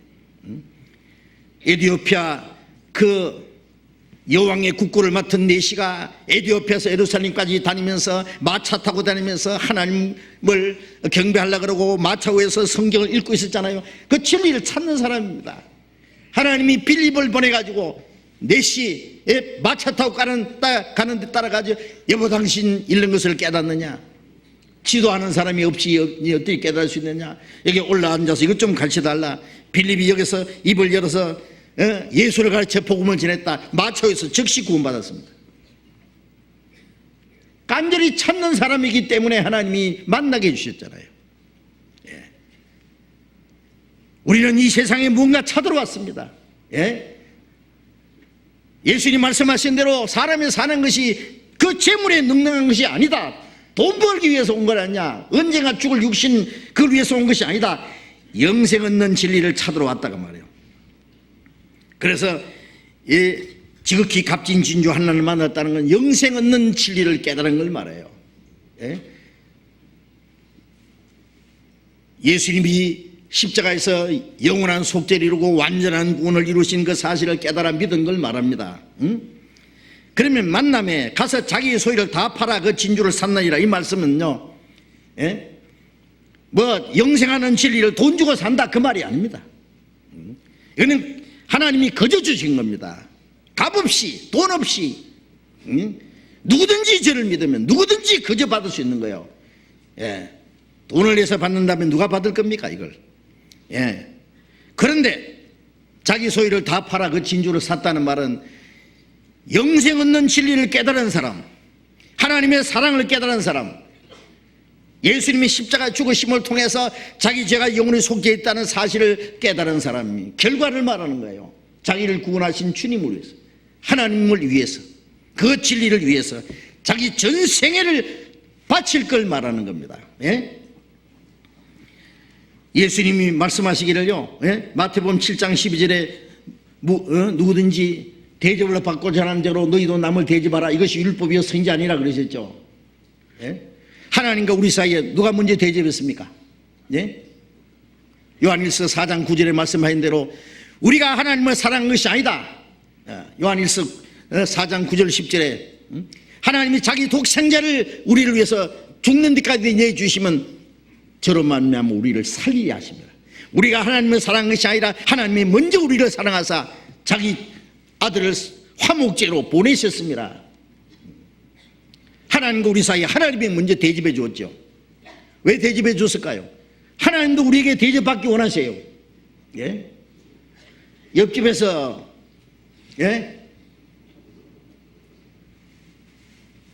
떡 한 사락 가져왔습니다. 그러면 여기서 뭐 해야 돼요? 고구마라도 몇 개 보내야 돼요. 그렇죠? 떡 주면은 떡 팍 쏟아버리고 빈 접시 보내고, 과일 한 상자 보내면은 폭 쏟아버리고 빈 광주리 보내고, 이러면 안 되죠. 오는 정이 있으면 가는 정이 있어야지. 응? 하나님이 우리에게 그 큰 은혜를 베풀었는데 시편 116편 12절에 여호와께서 내게 주신 모든 은혜를 무엇으로 보답할꼬? 예? 그가 우리를 위하여 자기 목숨을 버리셨다. 예. 이로써 우리가 사랑을 알고 우리도 주님을 위해서 목숨을 버린 것이 마땅하다 그 말이에요. 예. 고린도후서 5장 12절에 예? 그가 우리를 모든 사람을 위하여 죽으시면 산자들로 하여금 주님이 죽으시면 우리가 살아났잖아요. 예? 자기를 위하여 죽었다가 산자를 위하여 살게 하려 함이라. 우리도 주님 위해서 살아야 돼요. 로마서 14장 7절 8절에 말씀한 대로 우리 중에 자기를 위해서 사는 자가 없고 자기를 위해서 죽는 자도 없다. 우리가 살아도 주를 위해서 살고 죽어도 주를 위하여 죽나니 그러므로 사나 죽으나 우리가 주의 것이라. 주님이 비싼 대가로 값주고 샀기 때문에 이제는 내 영혼도 내 몸도 모든 것이 주님의 것이라는 걸 알고 주님께 내 생애를 바치는 걸 말하는 거예요. 자기 소유를 다 팔아 그 진주를 샀느니라. 자기가 믿는 진리를 위해서 주님이 나를 위해서 자기 생명을 바치고 모든 걸 바쳤기 때문에 나도 내 부족한 것이지만은 내 모든 것 주님께 바칩니다. 예.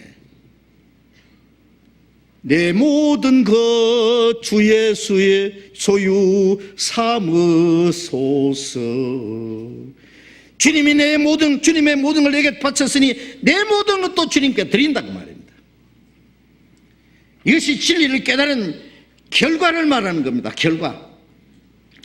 정말 주님의 사랑을 깨닫는 사람은 이 세상에 무엇보다도 주님을 더욱 사랑합니다.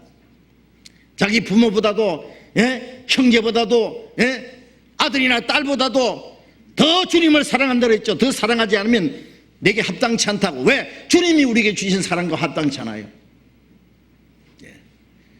우리를 구원하신 주님은 우리의 생명과 우리의 재물과 내 모든 걸 바쳐서 섬김 받으시기에 합당한 분입니다. 그렇지 않습니까? 모든 건 전부 자기 거고 주일날 와가지고 잠깐 기도하고 찬송 몇 마디 하고 돈 몇 푼 바치고 안녕히 계십시오. 다음 주일날 또 뵙겠습니다. 주님이 거진 줄 알아요? 주님 놀리느냐고? 주님 우리 위해서 뭘 하셨는데요? 주님은 자기를 다 우리를 위해서 주셨기 때문에 주님께서도 우리의 모든 것을 자기가 받으시기 원합니다. 아세요? 받기 위해서 대접을 하신 거예요. 성경이 그랬잖아요. 그러니까 우리 자신을 전부 주님께 드려야 됩니다. 마태복음 13장 47절 봅니다. 또 천국은 마치 바다에 치고 각종 물고기를 모으는 그물 같으니 그물에 가득함에 물가로 끌어내고 앉아서 좋은 것은 그릇에 담고 못된 것은 내버리느라 세상 끝에도 일하리라. 천사들이 와서 의인 중에서 악인을 갈라내어 풀무불에 던져 내리니 거기서 울며 이를 갈미으리라. 자, 이 말씀이 결론입니다. 예수님이 쟤들을 그 갈릴리 바닷가에서 부르시면서 내가 너희로 사람 낚는 어부가 되게 하리라. 베드로도 원래 어부였어요. 이제는 물고기 잡는 어부가 아니라 사람 낚는 어부가 되게 하리라. 부활하신 예수님이 쟤들에게 그물을 배 오른편에 던지라. 153마리가 잡혔다 그랬죠. 큰 물고기가. 처음에 막 그물이 찢어지도록 잡히고, 그건 뭘 말합니까? 훗날 주님의 복음이 전파됨으로 많은 영혼이 구원받을 것을 베드로가 오순절에 설교하니까 하루에 3,000명이 구원받았어요. 바다에 각종 물고기를 모으는 그물, 각종 죄인들, 각종 영혼들을 주님의 복음을 던져서 구원하는 걸 말하는 거예요. 그래 각종 물고기를 모으는 그물 같으니 그물에 가득하며, 이제 그물에 잔뜩 잡혔는데 이걸 다 가져가는 게 아니라 끌어내서 앉아서 좋은 것은 그릇에 담고 못된 것은 내버리느니라. 자, 이것이 문제입니다. 제가 이 물고기 잡는 분에게 물어봤어요. 그물에 잡혀오는 것 중에 내버리는 것도 있느냐 물으니까 있대요. 어떤 거 내버리냐니까 못 먹는 거 내버리죠. 못 먹는 거. 예? 못 먹는 게 있어요.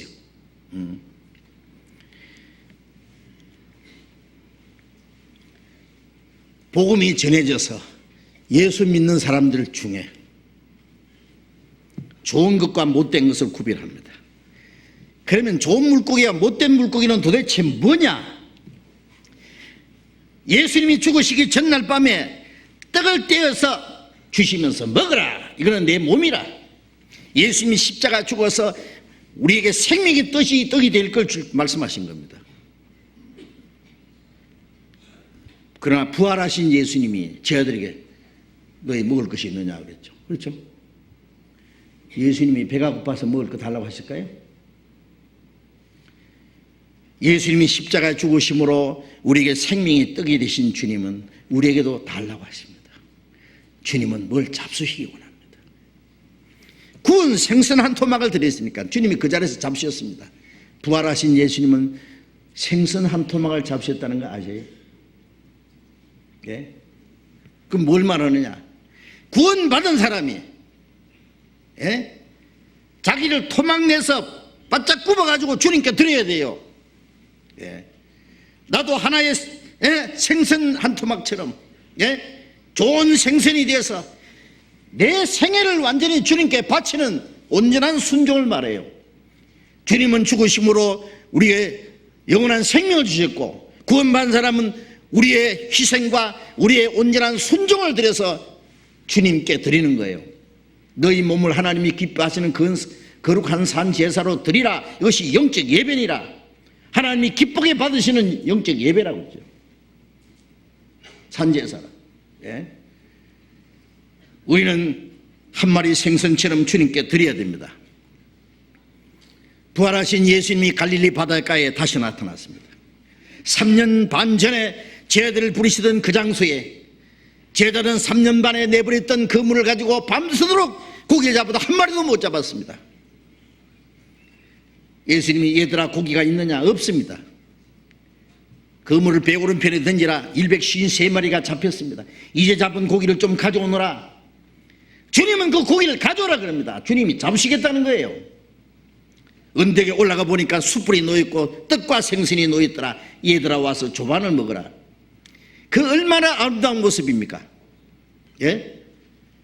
떡은 주님이고 생선은 구원받은 성도들이요. 그는 나무로도 벌었고 나는 걸어도 벌어 먹으리라.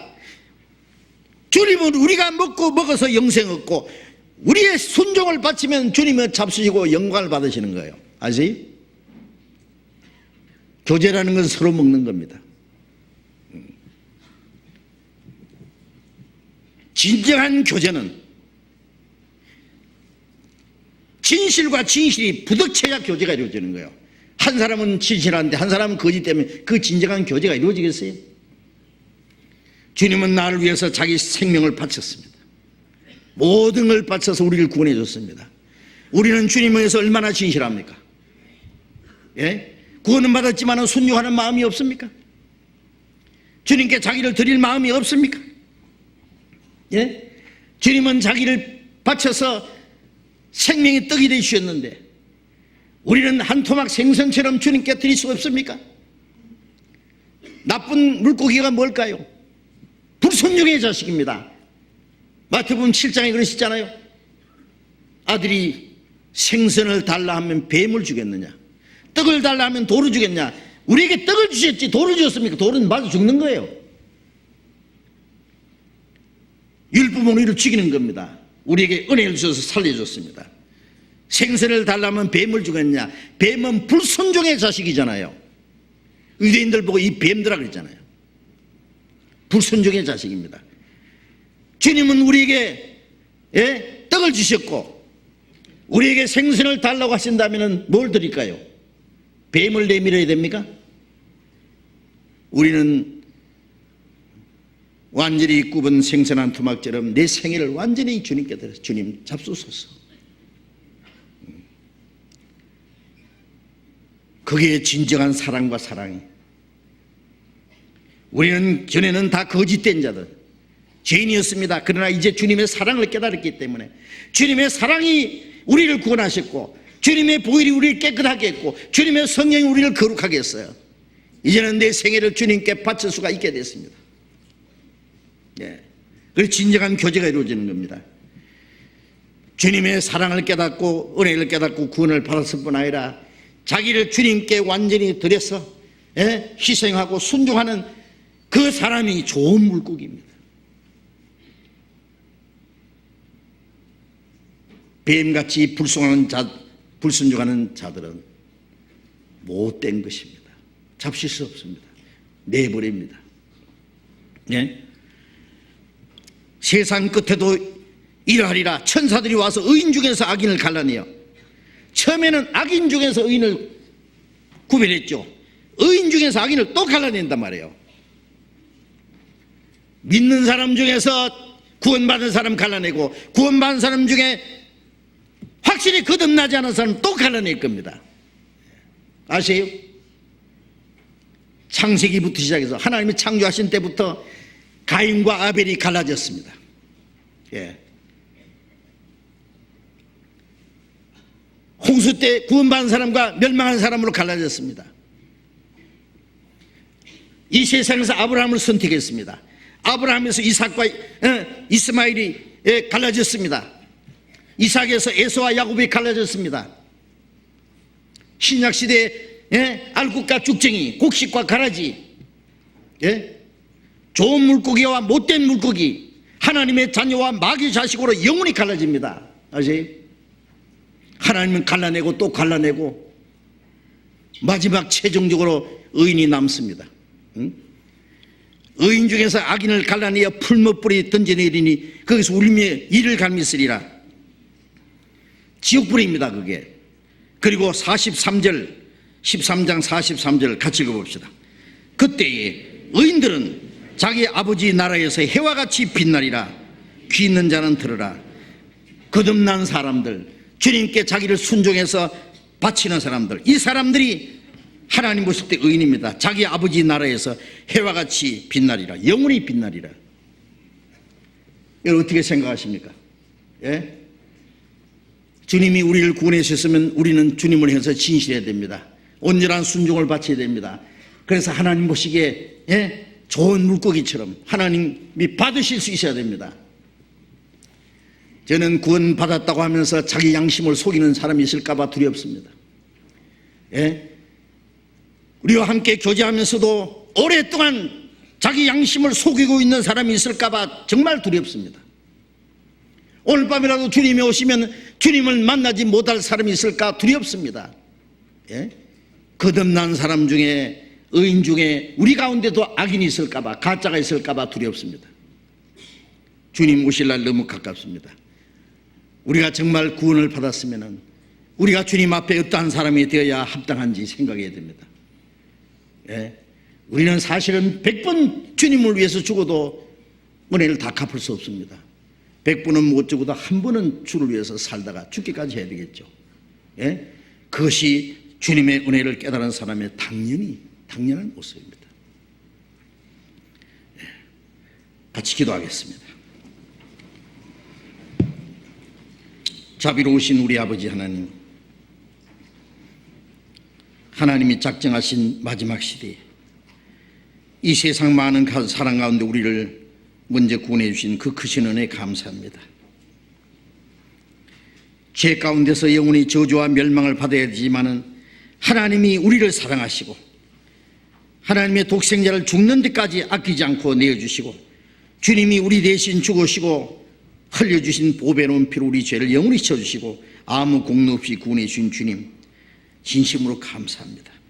우리로 하여금 그 크고 놀라운 하나님의 은혜와 사랑을 깨닫게 해주시고 영원한 소망 가운데 살긴 하신 그 크신 은혜 진심으로 감사합니다. 이제 주님이 말씀하신 대로 값진 진주를 구하는 장사와 같이 우리는 우리의 진리시요 생명이시요 영원한 소망이 되신 주님을 깨닫고 주님으로 말미암아 영원한 생명과 영광스러운 소망을 얻어싸우니 감사합니다. 우리의 몸도 우리의 영혼도 모두 주님의 것입니다. 남은 생에 오직 하나님의 뜻과 영광을 위해서 우리 생애를 주님께 온전히 바쳐서 온전히 순종하는 삶을 살 수 있기를 원합니다. 마지막 주님 오실 때에 의인과 악인을 갈라내실 때 거룩한 무리 가운데 그 하나님의 영원한 기업 중에 영광에 참여할 수 있도록 우리 가운데 한 사람도 이 거룩한 무리 가운데서 떨어지는 사람이 없도록 은혜를 베풀어 주시옵소서. 주 예수님 이름으로 기도드렸습니다. 아멘. 우리 찬송 부르기 전에요, 오늘 특별한 그 일을 합니다. 이게 그렇다고 뭐 걱정하지 마세요. 길거 아닙니다. 5분이면 끝나요. 우리가 전 세계 곳곳에 지금 선교 활동을 하고 있는데 해외 선교에 가서 우리 한국 교회를 소개해야 될 홍보 영상이 만든 것이 오래돼 가지고 새로 지금 만들려고 지금 보시다시피 앞에서 여러분들이 수고하고 CF 촬영을 하시고 있습니다. 이제 올라오셔서 그 촬영을 해 주실 텐데 좀 단정하게 앉아가지고 얘기하지 말고 졸지 말고, 그 창피합니다. 그거 잘못된 거 찍히면은 협조를 해 주셔야 돼요. 예. 그래서 이 찬송 부르고 나서 이 촬영을 하도록 하겠습니다. 그러니까 그대로 얌전하게 앉아 계셔서 이제 계시면 돼요. 5분이면은 촬영이 마칠 예정입니다. 그래서 문화성교부에 그 진행하는 일에 적극 협조해 주시기 부탁드립니다.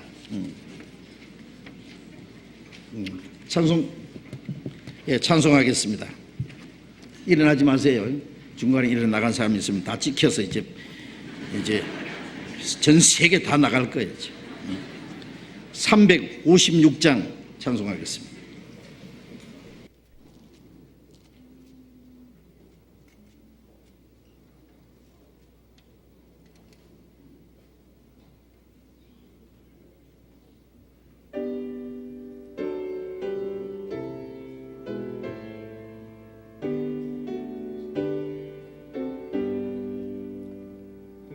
성자의 귀한 몸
약 5분간 촬영이 있고 그리고 강도님 광고해 주시고 마치겠습니다. 그대로 앉아 계십시오.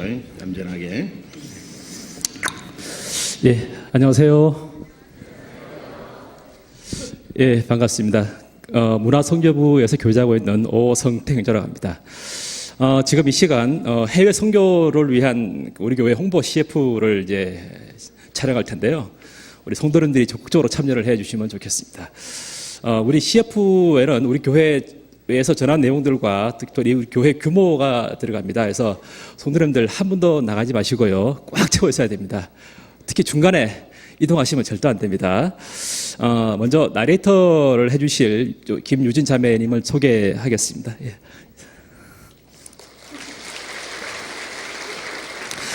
예, 해외 선교용으로 만들기 때문에 영어로 진행을 하게 됩니다. 우리가 지금 유진 자매님이 하게 될 멘트를 먼저 같이 한번 들어 보시겠습니다.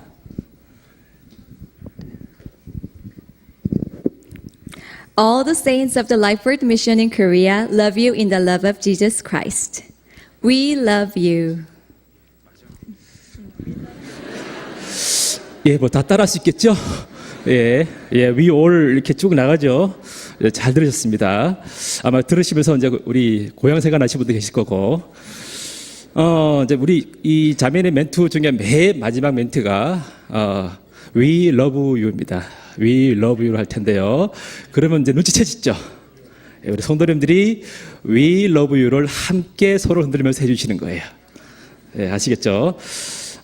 자막 좀 넣어 주시기 바랍니다. 네. 예. 예, 자막 들어왔습니다. We love you라고. 그래서 우리 애국심 때문에 한글만을 좋아하시는 분이 계시기 때문에 제가 또 친절히 또 한글 넣어놨습니다. 어디 갔어요? 자막, 예. 저기 위에 글씨는 읽기 싫다. 그러신 분들은 밑에 글씨를 읽으시기 바랍니다. We love you. 친절하게 써놨습니다. 가장 중요한 것 중에 하나가 우리 행복하고 우리 아름다운 미소를 보여줘야 됩니다. 그죠? 아름다운 미소. 예, 보여주셔야 우리 외국에 계신 우리 교회 말씀 듣는 분들이 나도 저 말씀 들으면 행복하겠구나 라고 느끼게끔 최대한 이렇게 밝게 해주시고요. 혹시 압니까? 이렇게 우리 이 영상을 본 우리 헐리우드에서 혹시 출연자이고 올지 최대한 이렇게 환하고 밝게 해주시기 바랍니다. 지금부터 촬영할 텐데요. 이게 지금 동시녹음을 하기 때문에 유진 자매님 하시는 멘트가 이 스피커로 나가지는 않습니다. 그래서 유진 자매님이 하게 되면 우리 함께 진행할 우리 임성신 형제님, 임 PD가 사인을 줄 겁니다. 사인을 주면 그 사인에 따라서 함께 We love you를 외치시면서 양팔을 흔들면서 이렇게 어떻게 하라고요? 김치, 짠지 이렇게 하시는 겁니다. 예, 그러면 요 진행을 뒤에는 절대로 늦으시면 안 됩니다. 지금 나가신 분이 계시면 안 됩니다. 예. 아까 목사님 말씀하셨죠? 다 찍어놨습니다. 예, 예, 그러면 진행하겠습니다. 우리 임성신, 자리가 없어서. 그렇군요. 여기 죄송한데 우리 관현악부 죄송한데 좀 자리 좀 채워주실래요, 저기? 그러니까 성가대가 채워줄 거예요? 저기 죄송합니다. 성가대가 좀 이동해 주세요. 저기 앞쪽에, 예, 앞에 계신 분들, 예, 저기 얼른 이동해 주세요. 채워주세요, 저기. 예. 예. 이쪽으로 몇 분만 채워주세요. 빈자리만. 네, 그리고 주변에 혹시 빈자리 있으면 좀 이렇게 넓혀 서서 좀 채워주시기 바랍니다. 꽉 차는 느낌 나게. 예, 빈자리 없도록 이렇게 꽉 채워주세요. 이렇게. 예. 앞으로 좀 나오시기 바랍니다. 예. 좀 꽉 채워서 느낌 나게. 예.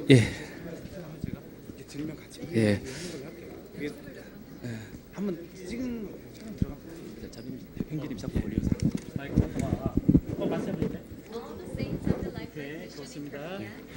예, 그럼 지금부터 촬영 시작하겠습니다. 제가 유진 자매님 멘트를 하고 계실 때 맨 마지막 부분에 제가 이렇게 하얗게 손을 올리면 그때 같이 동시에 We love you라고 큰 소리로 외치면 손을 크게 흔들어 주시면 좋겠어요. 그냥 뒤에 많이 안 보이시니까 최대한 손은 많이 발음이 안 되시는 분은 손이라도 많이 흔들어 주시면 너무 감사하겠습니다. 네, 그러면은 한번 지금 촬영 들어가면서 바로 연습할 테니까요. 예, 웃는 얼굴로 해외 선교 해외 계신 우리 성도님들한테 인사한다 생각하시고 밝고 자신 있고 크게 부탁드리겠습니다.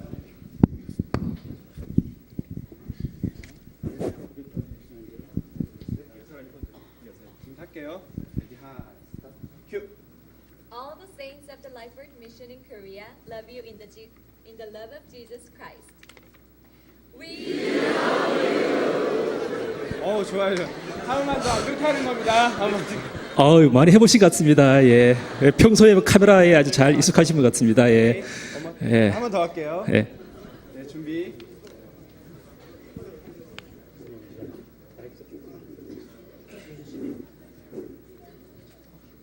all the saints, all the saints of the Lifeword Mission in Korea love you in the love of Jesus Christ.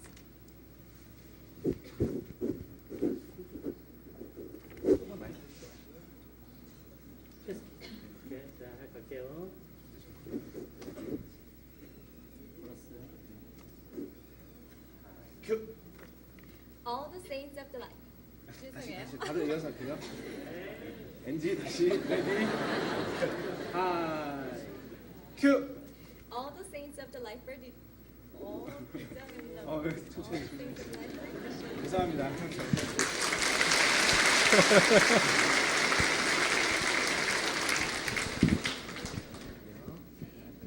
레디. 큐. All the saints of the Lifeword Mission in Korea love you in the love of Jesus Christ.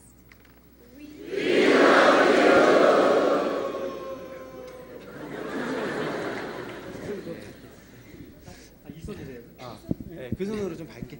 예, 그리고 이제 그 좀 타임을 느리게 했습니다. 이렇게 흔든 다음에 좀 길게 해주세요.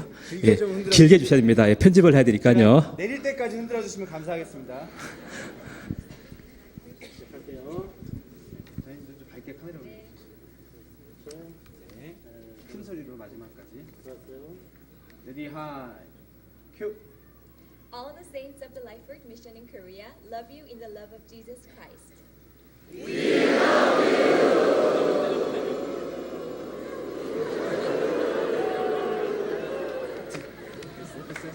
손 흔드는 것만. 손 흔드는 것만 써 이쪽에. 손 흔드는 거 한번 더 찍는. 예, 이제 마지막 차례입니다. 예. 손 흔드는 거 한번 찍겠습니다. 손 흔드는 거. 자, 지금부터는 카메라 잘 보시고요. 자, 카메라 잘 보시기 바랍니다. 카메라 움직이는 방향으로 다 더 밝게 해주시면 감사하겠습니다. 예, 예. 대사만 한번 쳐주세요. 마지막 대사만. 카트 빼고. 예. Love you in the love of Jesus Christ.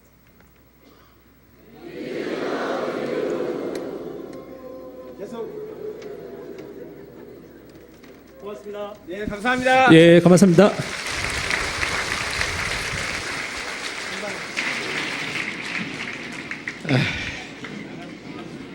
예, 우리 장로님 광고해 주시겠습니다. 해외 선교, 해외 현지 전도인들이 우리 마지막 날에 여기서 인사 좀 했으면 좋겠는데 목사님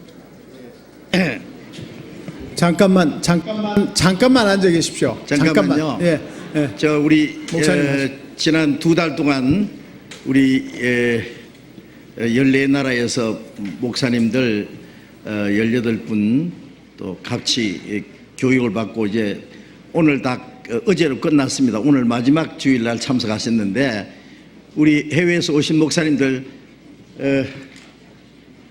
카메라 잡히나요? 일어나세요. 잠깐 일어나 보세요. 우리 목사님들, 해외 목사님들. Stand up, please. 예. 예, 예.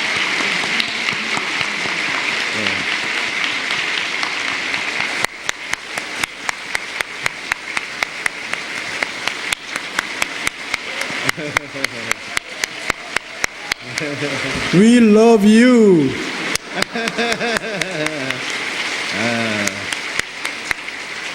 Me too.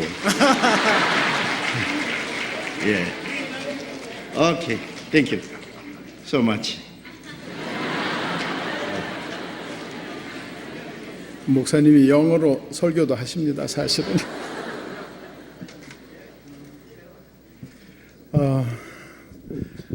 내일부터 이제 여의도 직장인 전도 집회가 있고요. 강남 교구 전도 집회가 있습니다. 그리고 이제 서현 교구의 낮 집회가 있고 계속 집회가 계속됩니다. 잊지 말고 기도하시고 참여해 주시기 바랍니다. 하계 수양회는 8월 4일부터입니다. 8월 4, 5, 6, 7 많은 노력을 하시겠지만 같이 가실 수 있는 분들을 좀 이렇게 미리 이렇게 하시면 좋겠습니다. 신림교구 251구역 구역 모임 7월 2일 날 신림선교회에서 있습니다. 빠졌습니다. 생명의 빛 7호로 발간됐습니다. 각 구역장님들 1층 봉사실에서 수령해 가시기 바랍니다. 광고 마치겠습니다. 예, 마쳤습니다. 자, 이렇게 교제하시기 감사합니다.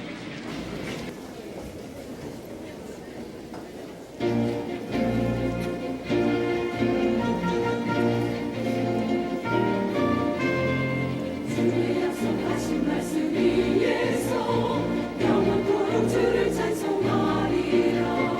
소리 높여 주께 영광 돌리며 약속이 복음께 서리라. 주의 약속하신 말씀 위에서 세상 염려 내게 엄습할 때에 말씀으로 힘써 싸워 이기며 약속 믿고 굳게 서리라.